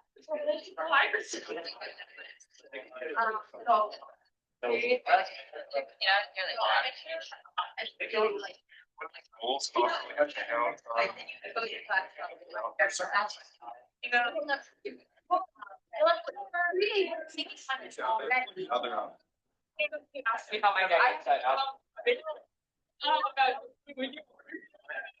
No, that's news for you. No, yeah, I walked into the office answer. I was like, oh yeah, come at me, come at me. It's a thing. It's a thing. Right now. Yeah.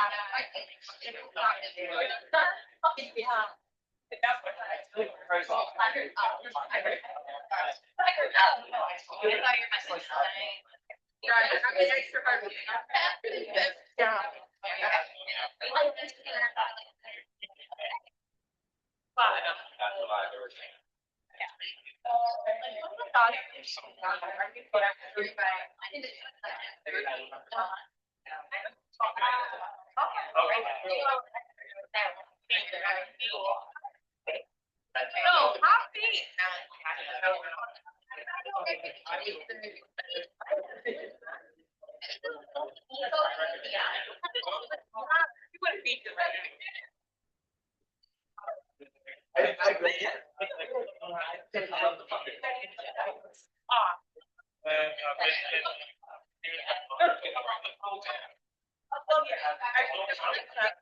I try not to.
I just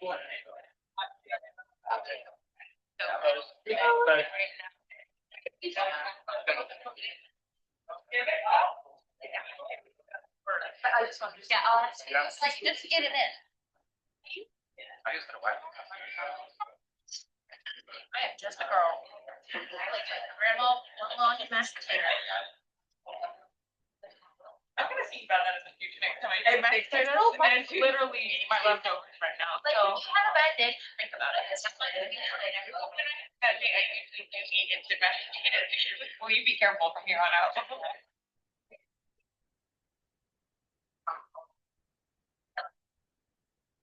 Conference.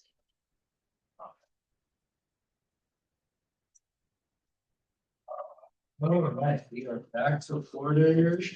We will go forward on the agenda now with the nomination hearings for 2 vacant Senate seats and for a vacant UO Senate seat.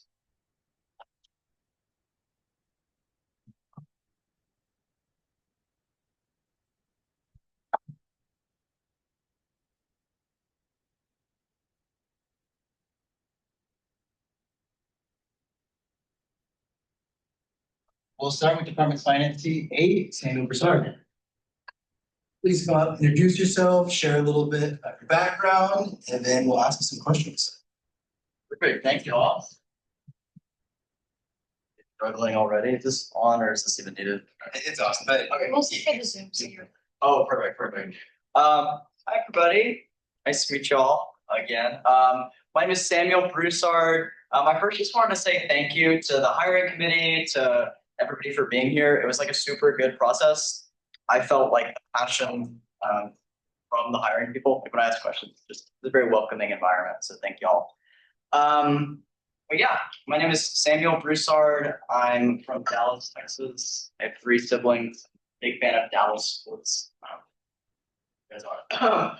But yeah, I'm a political science and geography major, and I'm a 3rd year. And when I came to Oregon, I really didn't know anybody.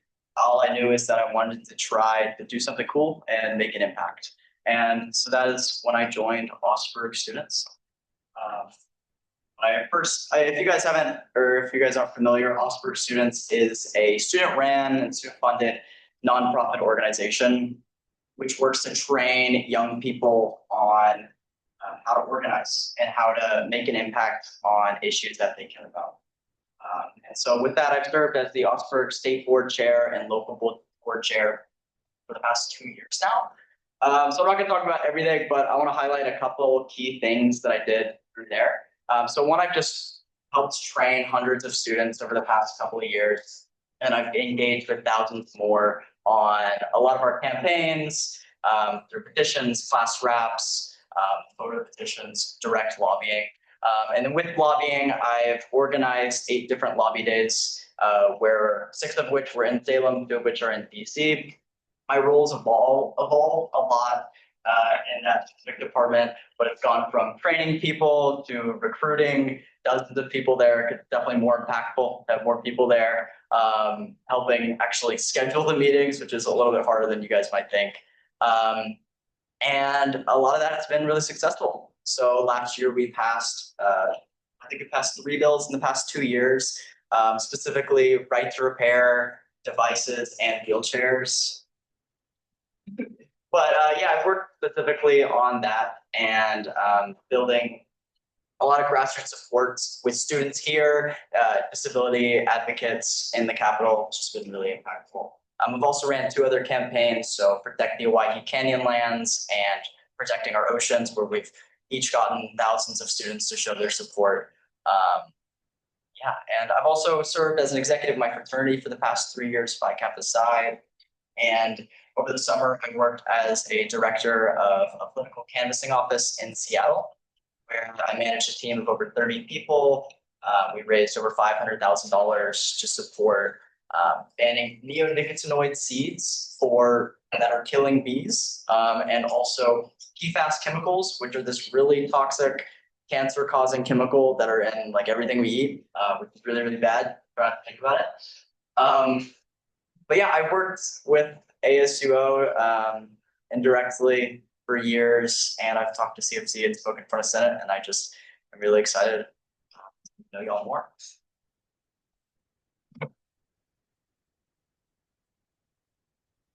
Great, thank you so much for sharing, Sam. We'll start the questioning now with Senator Fisher. Hi, Sam. Thanks so much for being here. I actually have no questions for you, but I did want to say to the rest of my senators that I really support Sam in this seat. I think Sam, I have had the really fun and rare opportunity that I'm positive none of you have had to be his GE. So not only have Sam and I worked together as coworkers, we've also worked together where I'm his teacher.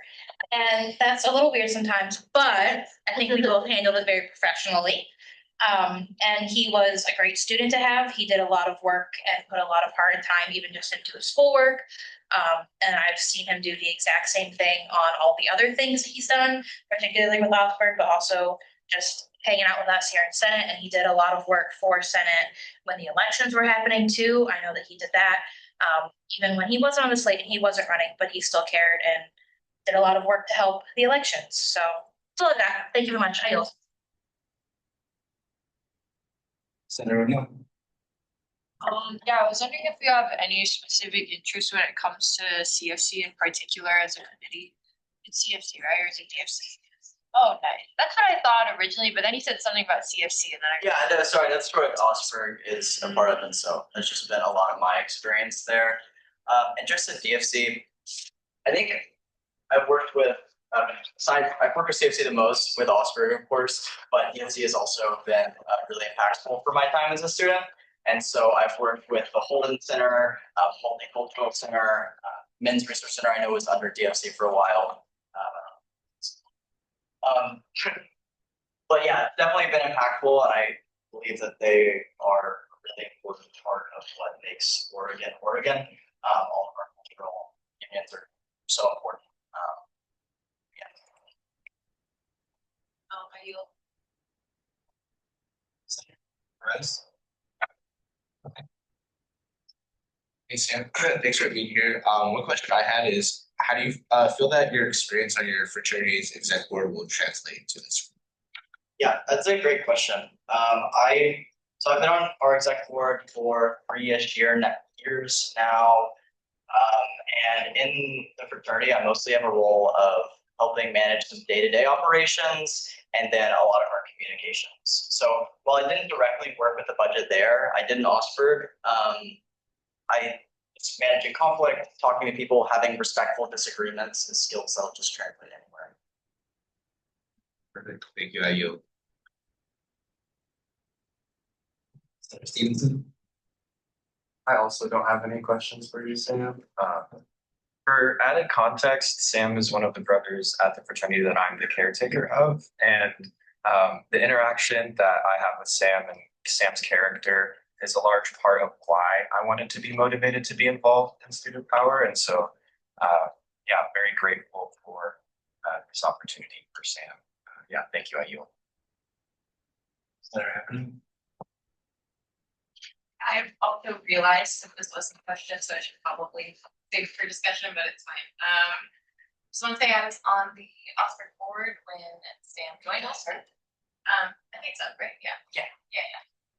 And the next year he was the president of it. So if you take any of that like veracity and go-getter attitude to Senate, then I think that we will be a good chance. Yes. Thank you, I yield. Senator Hopperman. It's also probably a better discussion. Another question. I was there for Sam's interview as chair of DFC, and he did a great job, and I think really undersells the amount of experience he's had with organizing and campaigning for different things, and also being leadership, which I think is all super great and valuable for the like large amount of responsibility that we have. DFC has massive budgets and all of that. So really great to have someone with a lot of ideas. Sure. Hi Sam, it's so good to see you here. Yeah, for me, like you are very recognizable. When I became a senator like 2 years ago, I like pretty much knew who you were like after week one. So I'm just wondering like what made you like decide to finally like I guess want to be involved in ASUO? Really. So literally, you guys might know I've wanted to be in AS or wanted to be involved with ASUO since I've joined the University of Oregon. It's always been something I've looked at. I decided to run for Osberg chair instead of being on an ASUO slate my first year. I thought I could make a really big impact there. And I've learned a lot and I've had a really good experience with Osberg. And I also had an opportunity to run an ASUO in the spring as well, and I decided not to. I feel like now that Osberg is in a really strong leadership place, I feel comfortable stepping back. So this past term, I've definitely stepped back the most I've had in the past like year and a half or so. And I have seen that there's just a lot of really strong new leaders who are going to take over. So in 2 weeks, we're gonna have our special elections, which I'm really excited about. It's competitive as well, which is awesome. And so we have like 4 people who are all gunning for like the top 1 and 2 spots. So I do think Osberg's in a really good place. And I don't know, I've a lot of my experience in Oregon has been due to being able to have that IP funding. And Osberg wouldn't be around if it wasn't for that. Tons of other organizations are the exact same. And I bet every single person in here has had some experience with some organization. And I think that's part of what makes Oregon so important, such a thriving community. And I just want to, support what I was given. Good, thank you. Hi, I guess kind of reminds me of myself a little bit in terms of story. But I guess this question's already sort of been kind of answered, but I'm interested in like politically how you feel about like this seat and what that means. Like you've wanted to be in ASUO since the start, and I'm curious like what it means or what it would mean for you to be in ASUO. And also like the initial hesitation to run and now going for it. This is your appointment. I don't know. I guess politically, could you speak to that? Sure. Yeah, I think I want to go into real quick what I think the purpose of ASUO is. I think that's kind of important to lay as like a groundwork. I see ASUO having 3 main purposes: representing students. So that's the first. These aren't particularly ordered, but representing students for the faculty, for the university, state and local levels. I think number 2 is supporting students. So providing things like trying to work on basic needs, legal services, things like that, and then enhancing the student experience, which is like providing those IV funded things. Politically,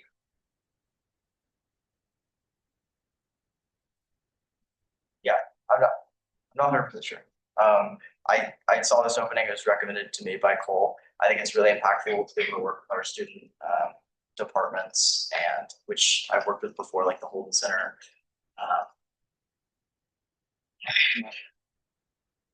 The last part. Yeah, I guess maybe a follow-up question is a little better. Like, I'm curious your experience with Osberg. You had a leadership role. I guess it's hard to fight for these things, the things that you've had passed, like legally. And like, I don't know, how has that made you feel as a person about like the systems that you're having to interact with?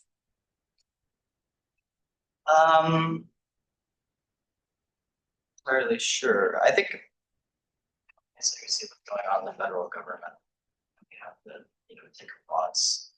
Hey, like, literally our basic needs are maybe not being met at the moment. Which is ridiculous. I worked a lot in the state government, where we've seen a lot of progress. And yeah, I think where people are organizing now, the next, we're mostly in the state governments. And so we've seen a lot of progress there. Like we passed a bill for wildlife crossings. We passed a bill for the better bag ban, getting rid of these toxic chemicals. And our plastic's terrible for us. It's in everything from the top of the Himalayas to like all in our oceans. And right to repair, which is like a landmark bipartisan bill that saves Oregonians, hundreds of dollars. It doesn't make a lot of sense because maybe your computer doesn't break once a year, but of all the different things it takes to repair, things will literally upcharge you so much money because they just can. And so now having different competition is just really good. So yeah, I think working with like all types of people at the state level is super impactful. I've had it there. Which the legislative session was longer this year. It's ridiculous that it's so short in Oregon every 2 years. You guys make a resolution. Hey, yo, thank you for listening. Okay, I have more procedural question. Someone makes a motion, we get a second, and then nominee leaves and we discuss, or what is the procedure there? Once there's no more questions, the nominee leaves and then we have deliberation and then the motion can get made there during deliberation. Okay, perfect. Then I have one question for you. How do you pronounce your last name? It's Broussard, so heavy on the brew. That's what I have to say. Perfect. Thank you. Yeah, it's a little. I know you there. My last name's Questenberry, so. Okay, cool. All right. I Which is them. Hello. Now, I have a couple questions. What motivates you to like organize? Like, what is driving force? Yeah, I think we organizing. I think this will come into play like after I graduate as well. I think there's a lot of like really simple ways to fix things that people just don't know or don't care about. I think a lot of people really agree that like, hey, our water should be clean and not have cancerous chemicals in it. Our air should be clean to breathe. There's a lot of other thousands and thousands of issues that if people were asked, they would disagree on. I think just the way our system is in place, it just doesn't allow for that. You hear in the intro level poli-sci classes that Kayla, I'm sure is very familiar with, that Congress at all levels is a low information environment, and they do what the most people tell them to do. And so organizing is about getting as many people as you can to say, hey, we actually do want this thing that we all agree on. And then there's a lot of other things like that, but I think our world can be way better. Our country, our community, at every level. And I think if we're not doing something about it, we can't expect any change. But I think that's what motivates me. Also, what are your pronouns? He, him. And are you white? Yes. Okay, so I was just wondering, just because we hear a lot about multiculturalism on this thing. So as a white man, how do you navigate being in these roles of power and leadership and making sure that marginalized are heard and that just like kind of that area, like Totally. Yeah, I definitely like want to acknowledge that I am like I had a lot of so I think the number one thing is just to listen, right? So just I've been learning a lot about this, but just don't think about what you're gonna say, think about what they're saying. And so just sitting back and listening. And so I think treating all people with respect, no matter who they are, where they come from, what they look like, and then just taking a step back to understand that perspective.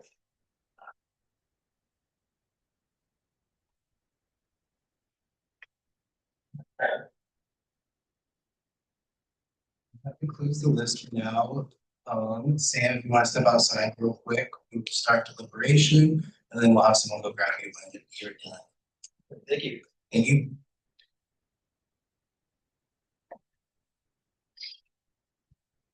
you don't use mics for this. And I will now reopen the floor if there are any other questions or comments that anyone would like to make. Stevenson? Another procedural question, do I have to take meal? Like for example? You mean abstain? Yeah, sorry. I recommend you do, but it's up to you.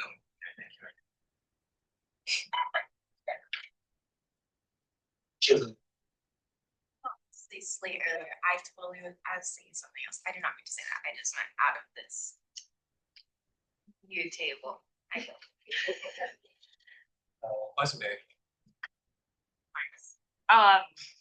think we all were impressed, and so I'm gonna make a motion. I move to confirm Samuel Brewster to Department's Finance C. Second, Jim. I'm sorry. I even asked him. Motion made by Questenberry, seconded by Stevenson. We will now continue deliberation. Senator O'Neill.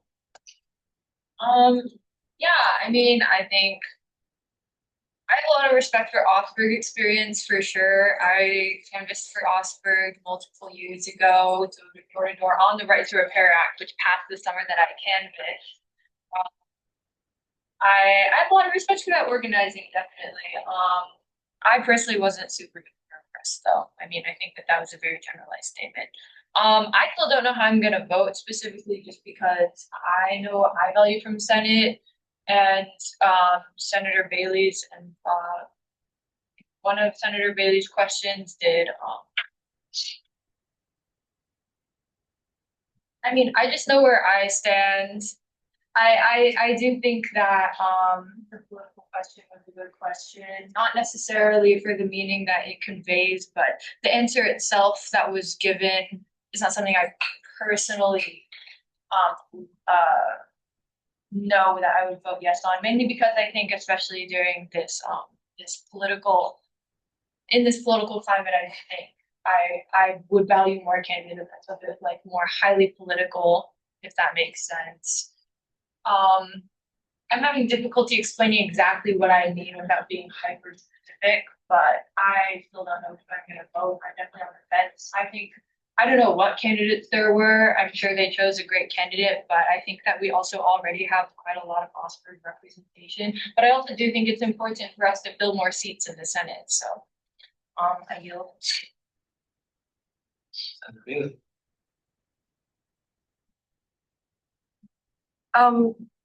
Yeah, I thought the answer to that question was interesting for like a political science major.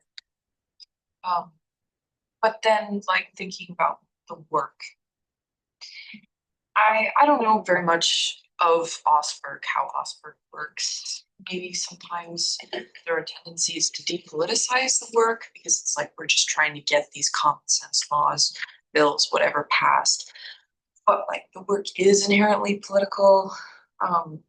But I don't. I wonder if like in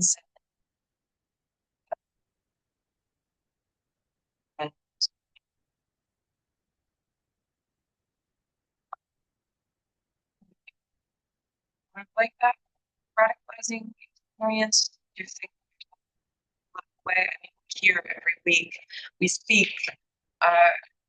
You're gonna have to at some point, and like think about the words that you say, the beliefs that you hold, and at the very least, I think that guard has the ability to fulfill the obligations of DFC for 2 years. Hopefully, it's a 2-year seat. Anybody that's filling a vacancy, the seat goes back to being vacant at the end of the year. Oh.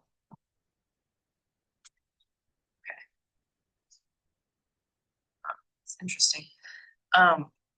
But yeah, I wasn't impressed by that answer, but I do trust Bella, and I think that it's good to bring people into the struggle and not like say you need to hold the same politics as I do immediately, especially when they have like qualifications and have been able to bring other people in and advance to a position of leadership that fast. and do it so well. I yield. Senator Heffernan. Yeah, I just wanted to clear to you that Augsburg is a bipartisan political organization.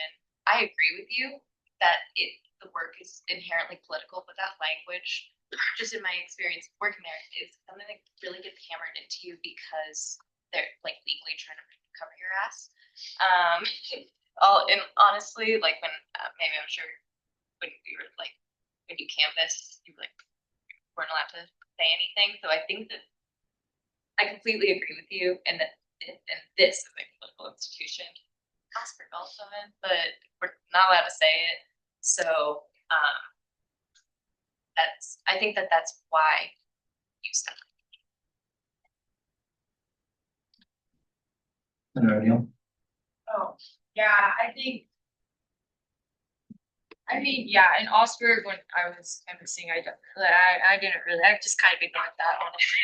I just went based on the vibes I was talking to. I looked like a Republican, I was more bipartisan, but I don't know. I just think that, yeah, I do think he definitely has the qualifications to fill the role. It's just also the way that Augsburg is. Again, it's like it's just lobbying the government, and I wish that I would have asked this question. But he did talk about the role of ASUO, but it seems to me when he was describing that role, he was describing it as representing the students, taking what the students want and putting it into action, which does make sense. But I also do think of ASUO as a bit more actively political as well.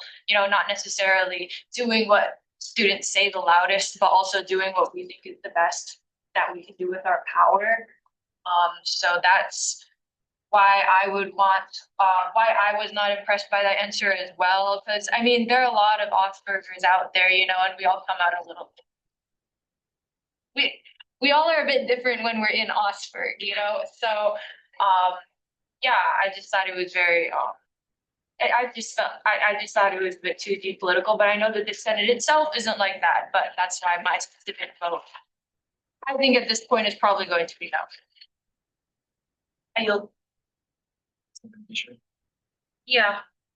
I think I don't know. I've got a couple of thoughts. I think my first thought, kind of going back to Senator Heffernan's point about Augsburg, but also just like as a political science major.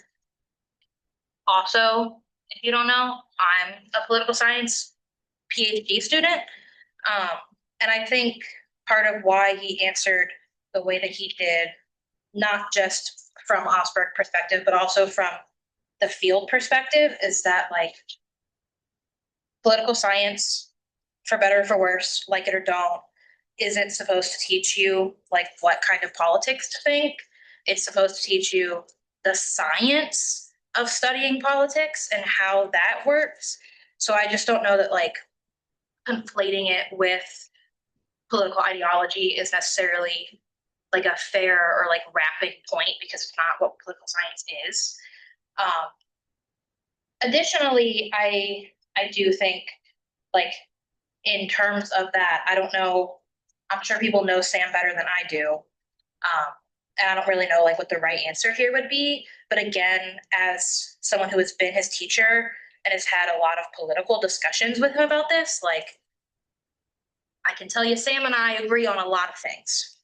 So like I don't know if that's the right answer that we're looking for, nor do I really think it's an answer that should matter that much.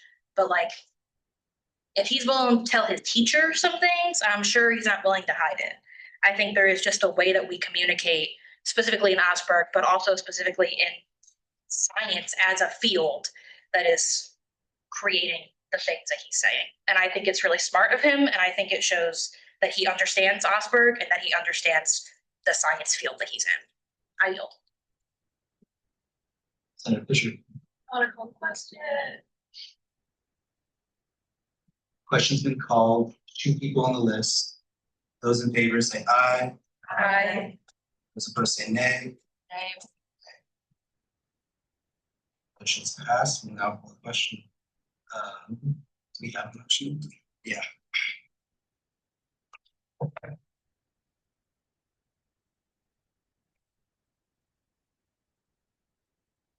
Friends. Peters. Aye. Fisher. Aye. O'Neill. Nay. Taylor. Aye. Smith. Aye. Offerhead. Heffernan. Amado Diafe. Jacobs Hiscox. Chisholm. Nakarajan. Aye. Stevenson. Abstain. Bailey. Aye. Fisher. Aye. Westenberry. Aye. Lumen. Aye. And I say aye as well.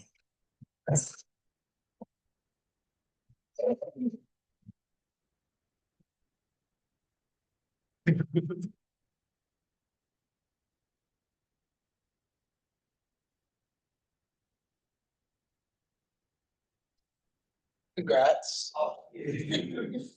Usually we have a placard, but we don't have a placard. If you would like, you can take your seat down or you're welcome to stay for the rest of the meeting, but fully up to you. Oh, absolutely. Sorry guys, but all, thank you so much. I really appreciate it. I'm super excited for this next. Westenberry? I just wanted to give like a word of caution, not related to you. So you're great. Thank you. We're excited to have you join us. I just have a word question. My like legal liability mind has been going off because we're asking some questions that are riding on the border of things that are and are not appropriate under equal opportunity employment, which the university requires. So I just want you to think before we ask questions. I will look into it more. We're not equal opportunity. Like, yeah, but we're not employees, so I'm not sure. Okay. What bound, like, question. But Not fair. That would be great. Okay.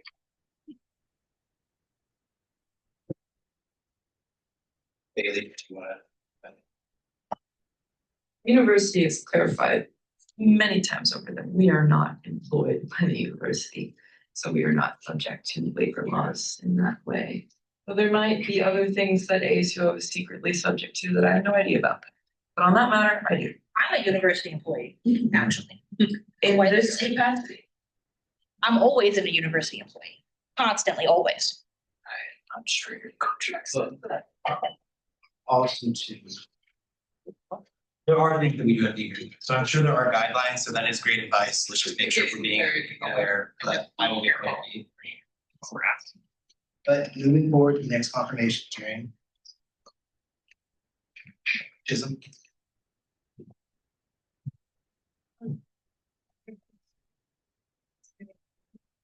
You know, like, are you saying that we should watch our questions for next candidate? And if so, like, what questions are you saying that about? Robert's or mine? There's somebody else. A little bit of both. So yeah, like any sort of identity, it just we get into tricky waters and like political things are important, but like we just want to be sensitive to those things because we don't want to have any sort of like claims of discrimination off of questions that we ask. And I'm not saying that we are. There are some things we do hereby, because like ASU did get sued for the unfair hiring practices with UOSW. So like we are having to adhere to certain laws. Like I don't want to offer any like for yes or no right now because I'm honestly unsure, but that is like something obvious to them. But once again, you're all senators, so y'all are elected people, so I trust you to make a decision yourself.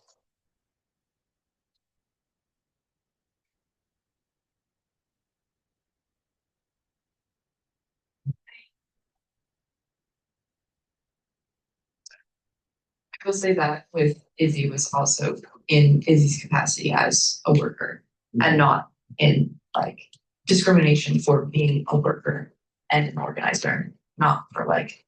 It was like hiring for an ASU position though, like it was. But discrimination for being a worker in the hiring process, ideal to them.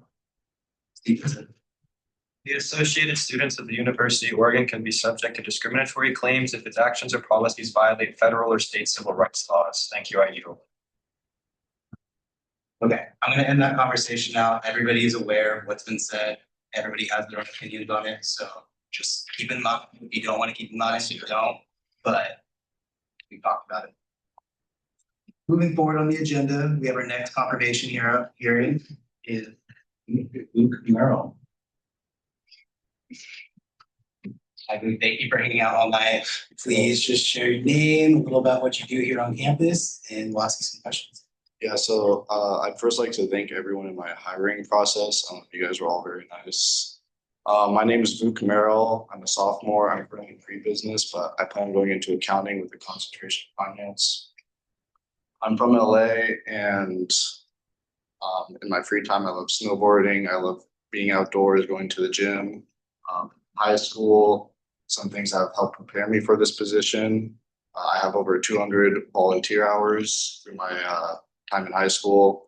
I had an internship last summer, which has given me a little bit more of a professional experience for this. Yeah, that's it. All right, awesome. And for clarification, this is for the seat 19, the empty business seat.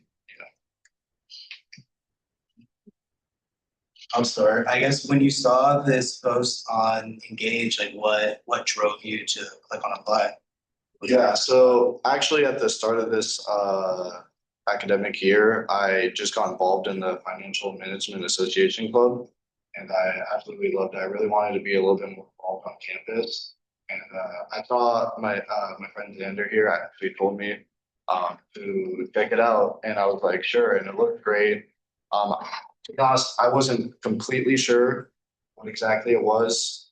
I did a lot of research on it. It looks really interesting. Like, I think this would be a great experience for me. I really want to help out all the business students too. That's what I'll be representing. And I thought it'd be a great, yeah, that's what I thought. And then how would you explain your experience at the business school so far? It's been great. I definitely felt that during my first year business school, I wasn't really aware of everything it had. Like, I didn't know about these weekly business events we had. I didn't really know about like tutoring or like the career service center, which helps me build my resume. Like, I had no idea of that until like a professor told me. Otherwise, it's been great. I know the drop in for your schedule builder was like really easy for me. I didn't have to wait too much time. Yeah, everything's actually been really good. But if I were elected, I just want to add on that. So yeah. My last follow-up, with like your experiences in the business school, what's one thing that you've noticed that you would like to address in this role? Yeah, I mean, I don't know if it pertains exactly to the business school, but one thing for me was the tutoring. I mean, I took calculus and I wouldn't say I'm the worst at math, but it was pretty hard for me. And I went for tutoring. It's like one tutor for like, I went to the one in the dining hall. I'm blanking on the name right now. They had like one person there tutoring for like 10 people. And then like you go to the library, it's the same thing. You just kind of have to wait a lot. So stuff like that. And then also like, I know one thing I might want to add is maybe like an anonymous like Dropbox, maybe just for students, like if they have like problems with classes or like, I don't know, just anything that they want to like say or be heard for. They could like put in note, there's like scanning a QR code or like a Dropbox, like I said. So I think that would be a great thing to add. Otherwise, it's been fun, yeah. Awesome. Yeah, that sounds great. It's always hard as ASU students trying to figure out a way to like outreach to students and figure out what they actually like need, just because we're all busy, we're all students, and reaching students where they are. It's a challenge. Yeah. I'd really like to hear how involved you are in the business school. I also think accounting is a pretty cool major. I'm just wondering, because it doesn't have any links to any sort of resumes on here. Do you have pronouns? He did. I yield. I wonder if you said this already. Are you involved in any of the other like business clubs around campus? I'm not. I really want to get involved with the IG group club. But, I'm actually 1 credit short right now to be able to apply for it, just because I took one less class my first quarter last year. But that's definitely something I want to work towards as a goal. Right now, it's only the FMA club. Awesome, thank you. Thank you. Senator Stevenson. You said that Xander was your friend. Just for clarification for the rest of Senate, how do you guys know each other? He's in the same fraternity as me. Thank you.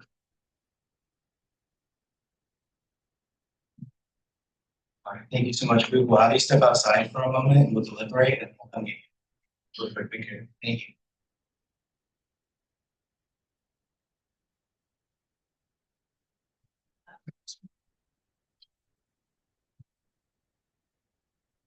I'll open the floor again, starting with Senator Perez. Oh, yeah. Just for some context, like you said, when I was named frat, I wasn't really involved with the hiring process at all. Every time, like, if I saw like Adrian mention it, and I recommended a lot of brothers in fraternity. So like they let me know, hey, we just got finished with this other tile, like stuff like that. I didn't want to go tile, frat guys, I was saying. But stuff like that. No, I had no involvement. But like kind of adding more context to this now that we're at this part. Luke's like very active in the chapter. He's shown a lot of dedication, especially with like the younger guys. Because when he joined last year, I was a junior, and he was already wanting to like join the exec board. He wanted to be part of it.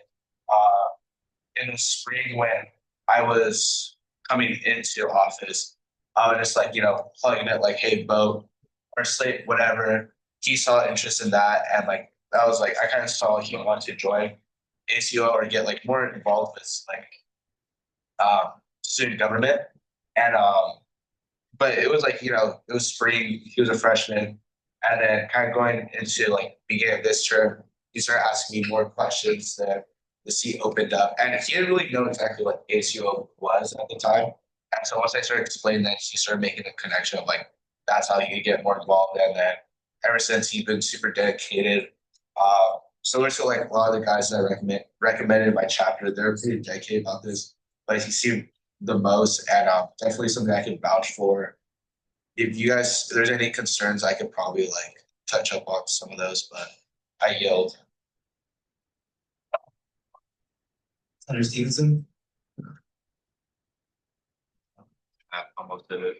As someone who was involved in the hiring committee of all of the candidates, it seemed like we got the most experience reading ledgers and things specific to the seats. And so, yeah, like your point about Kyle, there were a few people that were from your fraternity that made it to the second process. But of all of the interviews that I had done and heard of, it stood out as far as like experience and things like that.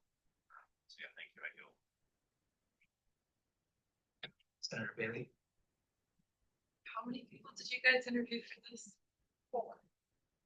There was 4 applicants for this. Boy. Okay. This was the best out of the 4. Yes. Okay. Is that a question? No, I guess it's just, a statement.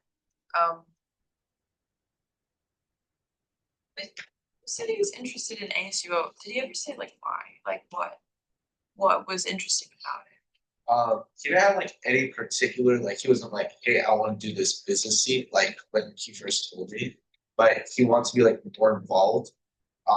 He wants to get involved with our chapter. I think that was like being a freshman. I think that's the easy way to like build leadership, build those build those skills, and then it's a lot easier to manage like 130 guys before you get to the whole campus. So like going to like exec, like working with the chairs and stuff. And then that's when like he wants to be like more involved once he heard I was running for ASUO in the spring. And again, like it wasn't like a direct position, finance chair, business, whatever. He just wants to like serve the community, be more active. And then once I was like telling what like our slate was running for, like he found that very interesting and was like very like behind that. Thought this was like cool, like big. I could make an impact like doing that. And I think once the position came open, then he was like, okay, I can do it through like the business. Then we kind of like started talking. I know.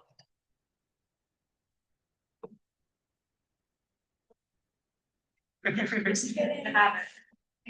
thought about it though. I was also involved in the hiring process. I wanted to speak a little bit more to his interviews because I do feel like he was pretty nervous here and that kind of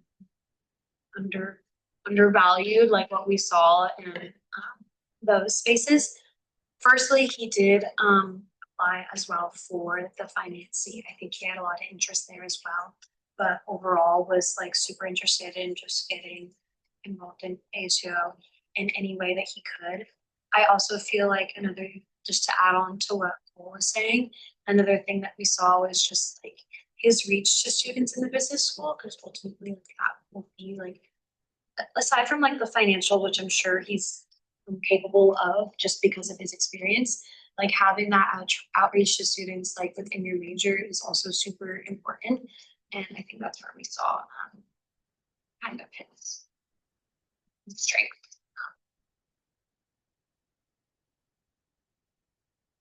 I think he was very nervous. I think that was clear. We're a pretty committing group, so I can totally get where he's coming from. I think wanting to get involved and then getting involved is an important difference, and he's here putting himself out there. And I trust the groups that have vetted him, so I'm gonna move to confirm Luke Merrill to academic C19.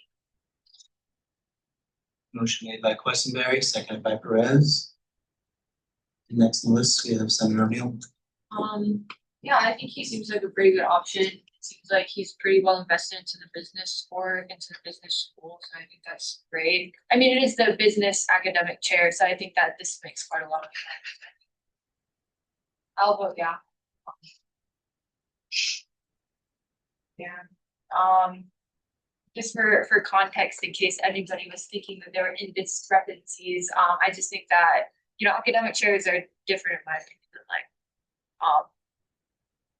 like finance chairs, and I think he's a great option for his academic chair for the business school. I yield. Senator Chisholm. I guess I'm wondering, like, for the people who interviewed him, I know I don't know him too well because he didn't really speak too much about, but I think there's a lot of stuff for the business school that at least I was talking to these about.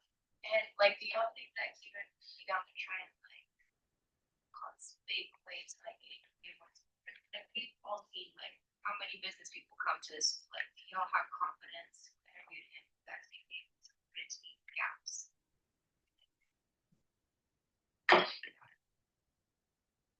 Can you clarify what gaps you're referring to, like in the business school? Like funding mainly. Like I maybe talked to you about this, but you said that you helped interview him. Like, did he say anything about trying? Like, I don't even count like that's pretty like. Full honesty, a lot of the applicants for C19 talked a lot about how like just enriching of an experience, like representing the business school is gonna be, and how they like just want to be plugged into the school floor, things like that. And it was very similar across all the candidates in terms of that specific answer of like, how are you gonna be the figurehead for your school? It was very much so like, I'm excited to, and I'm looking for ways to do that.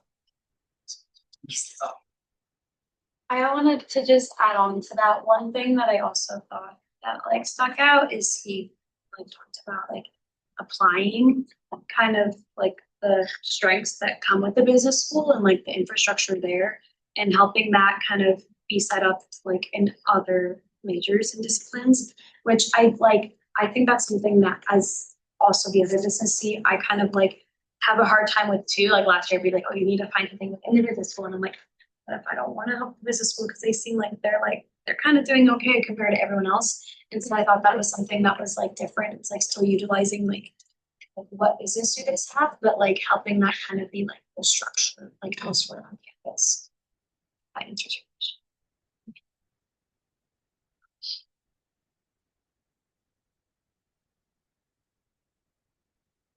So yes, Senator, so you're on the second list right now, that's why. Senator Kate Fisher. Okay, I think I have a couple of thoughts. I think my first thought generally about like talking about people and like when they were interested or what made them interested. I just don't know that like that is too much of a convincing factor, purely for the fact that like I didn't know ASUO existed until 2 weeks before I ran. And admittedly, I feel like I've done a pretty good job. Shout out to Mohammed. I had no idea ASU existed. I didn't know anything about it. I was deep in the trenches of my first year and I was losing my mind. And I ran because someone else told me I should. And now I feel like I've come in and done a lot of really good things. And I feel like I represent the grad school well.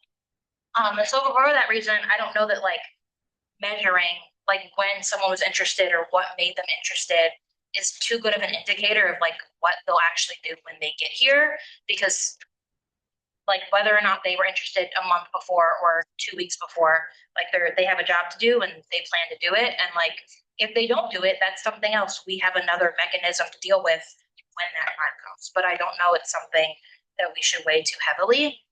And then I think my second point is kind of about this like business school thing. So I was thinking the same thing too. Like I was a little weary because specifically personally, like I don't love funding all these trips, despite the fact that we did fund them. However, like that is like the seat is the business seat. And so like what else would they be to do other than connections and relationships with the business school? And I plan on voting yes. I yield. I think that, like, since, I like the idea of like having like more underclassmen in the Senate, and so many of the schools underclassmen, and I think most of us are like juniors or seniors or, grad students.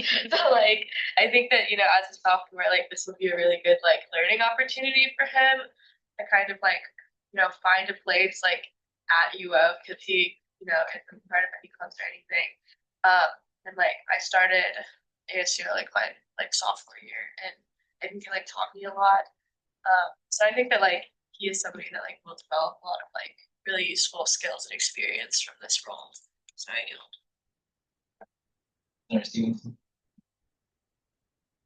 I'm gonna yield.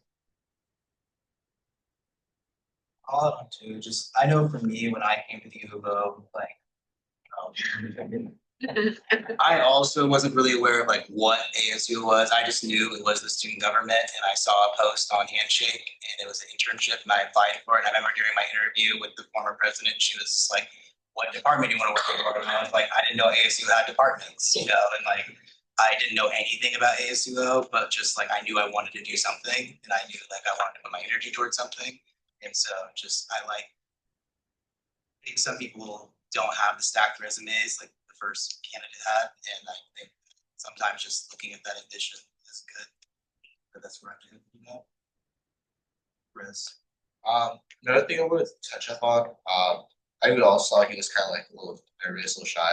I mean, from knowing him since like last year, he's definitely like one of the more quieter guys.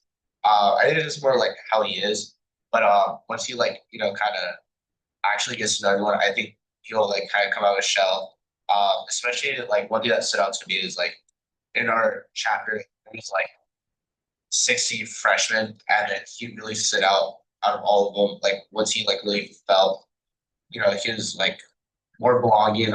He was like really looked upon as a leader, not only like by the freshmen, but a lot of the upperclassmen, which stood out because you know in a frat you're a freshman, you're just a dumb kid, but he really stood out as like a leader. So that's the one thing that I recognize, and like I'm pretty sure we're all up here a little nervous too.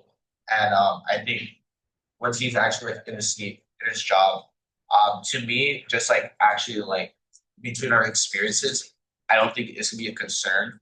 If that's something like I did see, I would definitely like be like, yeah, that's a little questionable.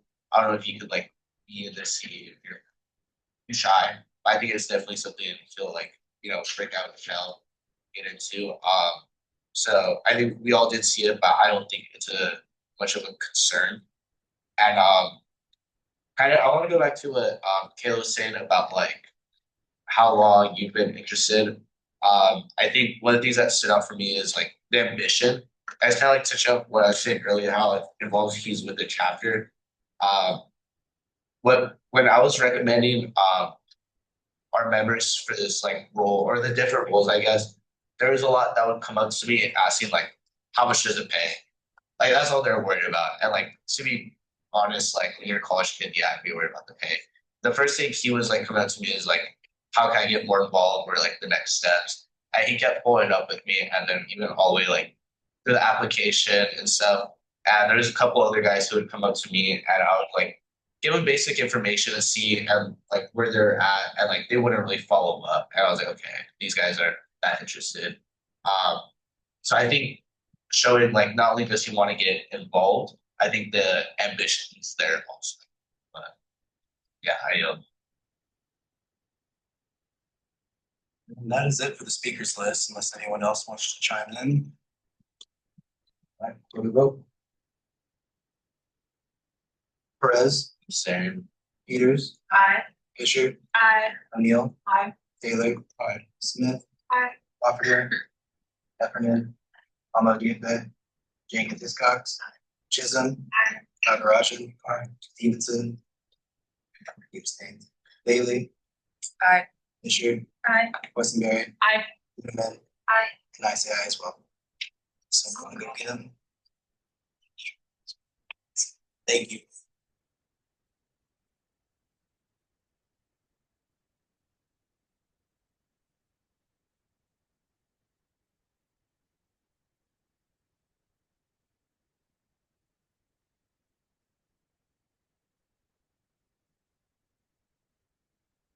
Congrats, dude. Welcome to Senate and thank you for answering our questions. You are more than welcome to hang out for the rest of the night, or you can go home and get some rest. And you'll help me soon. Perfect. Thank you guys so much. Thank you. Yeah, welcome. I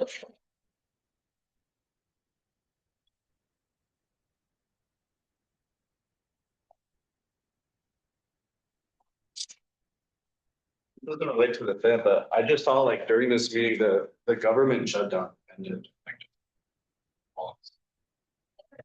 Saw that way out.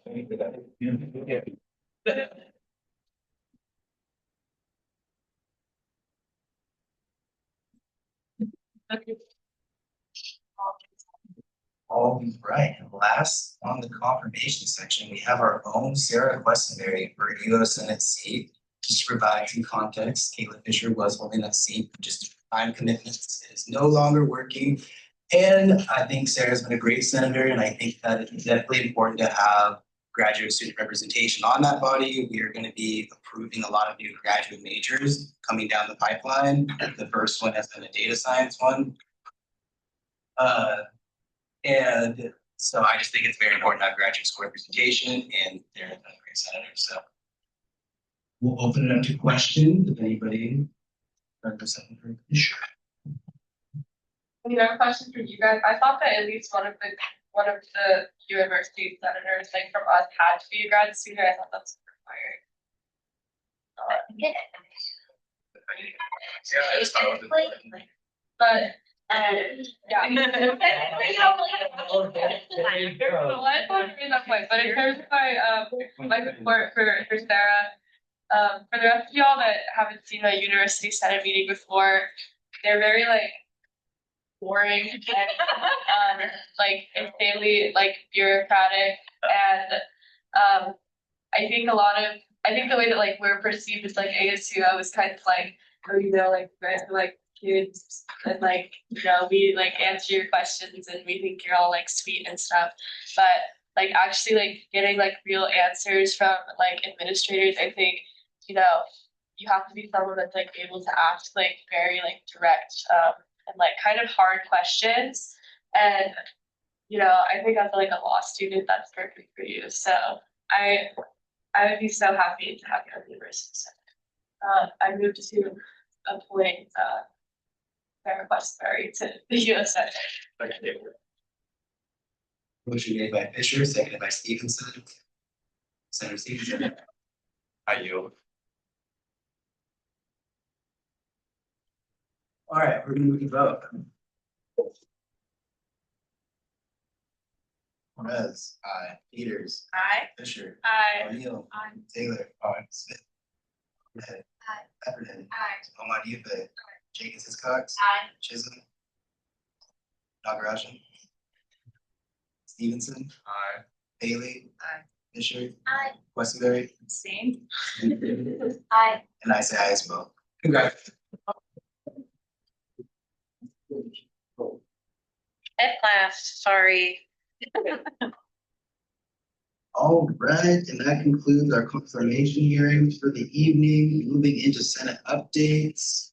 30 minutes early. So, Finance Committee update, starting with Academic Chair Senator Peters. All everywhere. We're kind of in the same position as we were last week. We are, having a great time with budget hearings. We're having hard They're very hard. We are doing our best to hit benchmark, but also Exec is already in talks with the president's office about what it might look like for us to go over 5%. Next week, we're going to be having a hearing for Exec and Senate because just so you guys know, the stipend model, the increase to the budget is about $75,000 to accommodate the new stipend model. So that's putting us in a really difficult position if we would like to hit benchmark. It essentially means we can't approve any student org budget increases at all to accommodate the stipend model. So that's a fun position. We're also adding hearings at 9 and 9:30. So exciting. To accommodate for all of the student boards that need budget hearings. That's about everything. We're gonna probably be having a online hearing on the 25th of November, which is the Tuesday of Thanksgiving. So that link will be, as always, in the same link as all the other ones. So those of you that need to go to hearings, you can go to that one. Is that, do we have anything else? Okay, oh yeah, and just if you know someone in a student org, they should have submitted their budget, they should have revised their budget, like everything. There should be no more edits being made, and if, and just Teams any of us or email PFC at Oregon if you guys have any questions about budget stuff. I think that's all. I yield. Contracts Finance Committee Vice Chair Senator Taylor. Hi y'all. Our budget hearings are going to start next week. We haven't finished it out yet, but we'll get that to you soon. Just for your guys' planning and scheduling. The first one will be on Tuesday the 18th at 6:45 or during our regular meeting time for legal services. It should be a pretty easy budget hearing if you want to attend that one. Again, you'll be getting our sheet soon. And we have been meeting, or we're going to meet with the Portland students next week to discuss the register expansion and the funding for the Daily Emeralds pilot program to expand to Portland and offer experience there. Yeah, that's about it from us. I yield. DSC Chair Senator Hufford. So yeah, we had our first budget hearing this week. It was the Holden Center. It went pretty well. Probably gonna end up giving them a little more money. Similarly to PFC, might end up a little higher than we originally said. We're gonna see. And tomorrow, because of course I forgot to send out the email in advance. Laugh. Because I forgot to send out the email in advance. I'll just tell you all now, we're meeting at 5 p.m. In the night library tomorrow. Yeah. 221. And we will be meeting with Prison Ed for their budget hearings. If you're interested in that one, should be a really good one. They have some awesome ideas for their budget. So I recommend getting to that.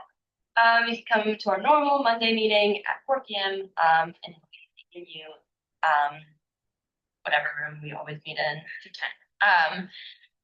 And that will be, that'll be Prison Ed. Come to the Monday one for Prison Ed. SCRC is tomorrow, Student Conflict Resolution Center. Anyways, that's a lot. I'll send out the email tomorrow letting you all know. Yeah, 5 p.m. tomorrow. Moving into Senate Executive. Actually, academic chair, Stevenson. Hello, everyone. We have a decent amount of stuff going on with AC. I'm figuring out what my required event for next term is going to be. And I met with Socialist of Color President Ella Hayden earlier today, and they're moving the Grove Garden because to my understanding, they're building a dorm on top of it, and they're moving it across the street from the BTC. And so there's going to be a collaboration event at some point with BSU, VMA, and SOC, and we're going to help them to move the garden. I didn't remember all of the other things because that was like the biggest one. Outside of that, I'm going to yield the rest of my time to Senator Chisholm to talk about whatever you want.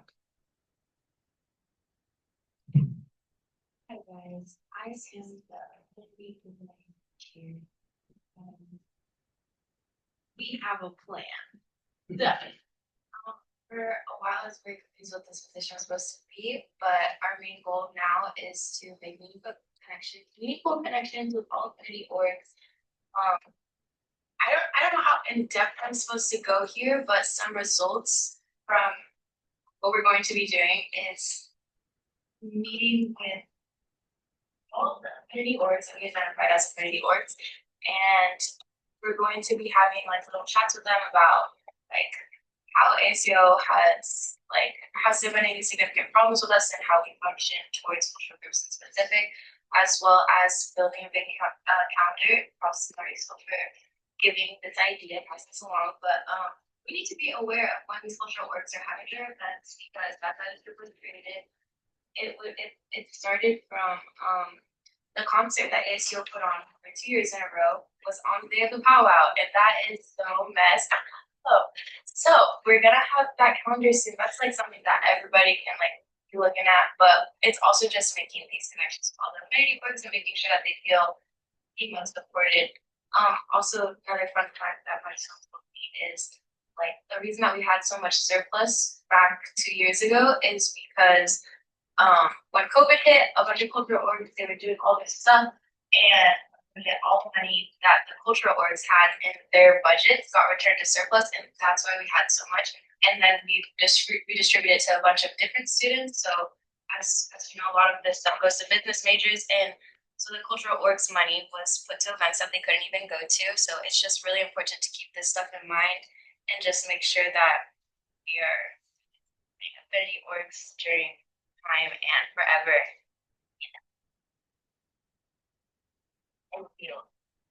And the final thing for AC, this is more of an exec announcement, but I was told to remind everyone that at 10 a.m. on the 15th, we should be in the ASUO suite for food pickup. And yeah, thank you. I yield. Awesome. I also want to say thank you to Senator Chisholm. I'm really excited for all the work that we're going to do on the committee. And I know it's a lot of work to organize all these different meetings and all these different works. So. And on to the person peppermint.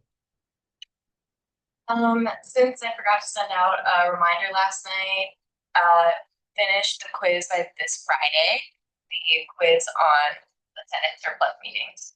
I think about like half. So part of that's on me, but please do it. Yeah. Send that? Yes, I can send it in the chat. Other than that, personnel committee's meeting tomorrow. We're figuring out our onboarding process for our new confirmed members. So yeah, that's it. I yield. Your press. Quieter about CPSC meetings that are legitimate. I was thinking today, I was sorry. When I made the Senate budget request, I went off what Priscilla had last year when she was treasurer, and then I adjusted for the new stipend model next year, and so I added that difference request for next year, and then that was sort of like 30K increases, pretty crazy, right? But I just kind of restarted, rebuilt it from the ground up with the new stipend model, and I want to get hopes up, but I would say 25K. So like, I'm gonna like run it through a couple people, make sure everything looks okay. And then I don't wanna like, I'm on next year and then like, it's like new treasure and stuff. I don't want stipends to be short, You guys, I want you guys to go to surplus for stipends. So that's some of the other things. So I'll like have a couple people look over it, make sure like Sauce looks over it. And so hopefully if that's right, when we have the new Senate hearing or budget request for Senate, then it would save a lot more money that could go to works or like POC hearings. Um, and I would also accommodate adding a little extra money for academic. Don't worry, I didn't forget about you guys. And but yeah, and there's time for like some more context. I believe first year forms, all their requests are totally about like 20K. So like freeing this much would like help, like not only just first year. We have 20 organizations requesting to be part of the budget process for the first time. So that is like at a minimum 20K. But yeah, that's what I've been working on lately. So hopefully if everything looks right, my math checks out. That should leave us with like around 20 extra K to spend. But yeah, I yield. Speaker. Not too many updates. Super excited about our new confirmations. We're here, but hoping to get the rest of the seats maybe interviewed by the end of this term, but that kind of unfortunately depends on some. So we'll see how their capacity and that's on us. Child finance committees. Or let's see. Sometimes, but you guys still in it. You guys got it. Erin was at one of our budget areas. I was. I did pull up. My last thing is we're gonna have an early Senate meeting or an early meeting before Senate next week. Just a reminder to come about an hour early.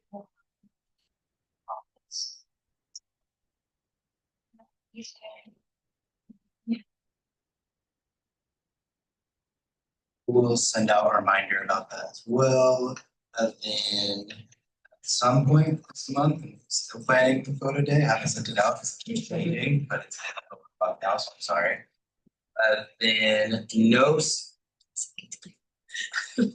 no Senate for Thanksgiving. I'm sure a lot of you know, but I just wanted to like throw it out there. That week, there's no Senate. But there will unfortunately probably be a dead week Senate because of that. And like a lot of orgs try to get stuff in before winter break because no one's here during winter break. So there's going to be increased demand. So we'll have an extra meeting that week. It's 2 weeks from now. So not this next week, but the week after we won't have Senate.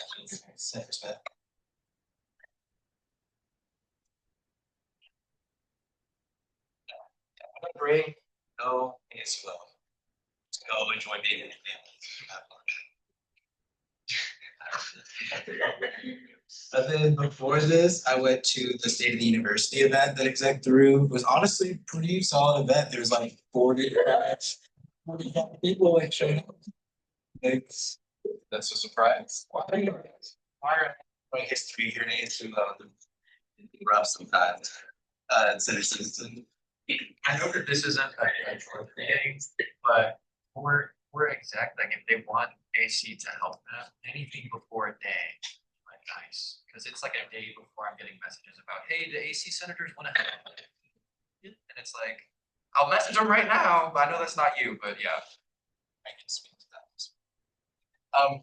What he was just asking, I think it was lost translation. Like I was asked the day up to like, I'm forgetting the term, like not manage. Like just like lead a breakout conversation. Okay. So like literally anyone, like people not involved in ASUO. So it was like it was like a very low key thing that he was asking for. I think that was probably just what was like I was asked today, I'm like, oh, do you want to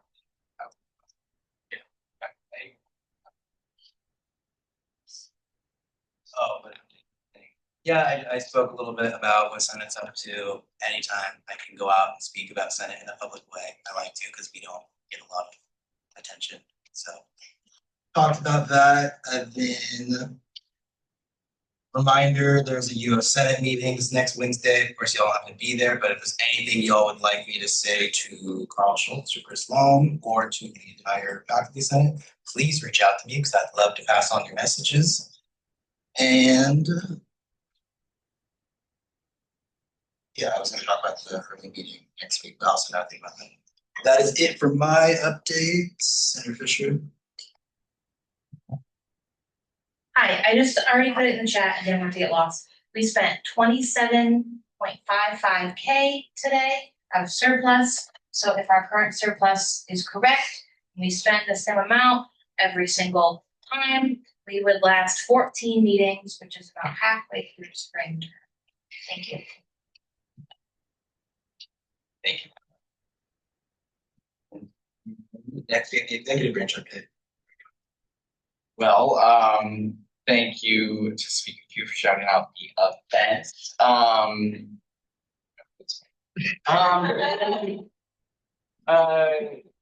Yes, I kind of got my updates jumped or like sorry told before, but that is all good. Yeah, the ASUO 125 event went really great, and a lot of really great feedback and conversations were started. Check out the gallery walk sorry, I'm getting my investments next up. Monday we have the ASUO 125 event. It was in the suite, and then also if you go across from Softs, there's that wall of kind of like history of ASUO. So big shout out Daphne Patrick and Director of Student Engagement, Ash Walski. They put a lot of work into that, so go. And of course, Mary Soul, who is very, very it's great with the art. I'm tired, guys. I'm so sorry. Yes. So shout out to all those really great. Oh yeah, you were also up 24 hours with them. You pulled the all-nighter with them. Yes. So all the credit. And then that's crazy. Okay. I'm gonna finish this up. Thanks to Golden State University, and thanks for all those who attended. And then also thank you, Senator Stevenson, for sharing out the Week of Relief. It's ongoing. Talk to myself or the Basic Needs Secretary Braden to And then I actually put the minutes. It's literally all the minutes from the start of school. So we're just, and when you make the motion, just list them. And then we'll go on. Yeah, Senator Fisher.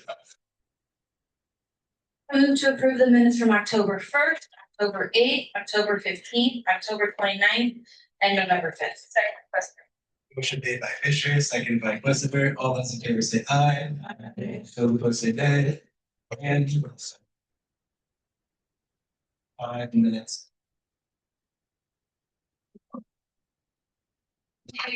Yeah. Skip going. Stay tuned for next week. All right, then. I'm going to adjourn. Motion to go, second question, you say aye. And we're adjourned. Race to this.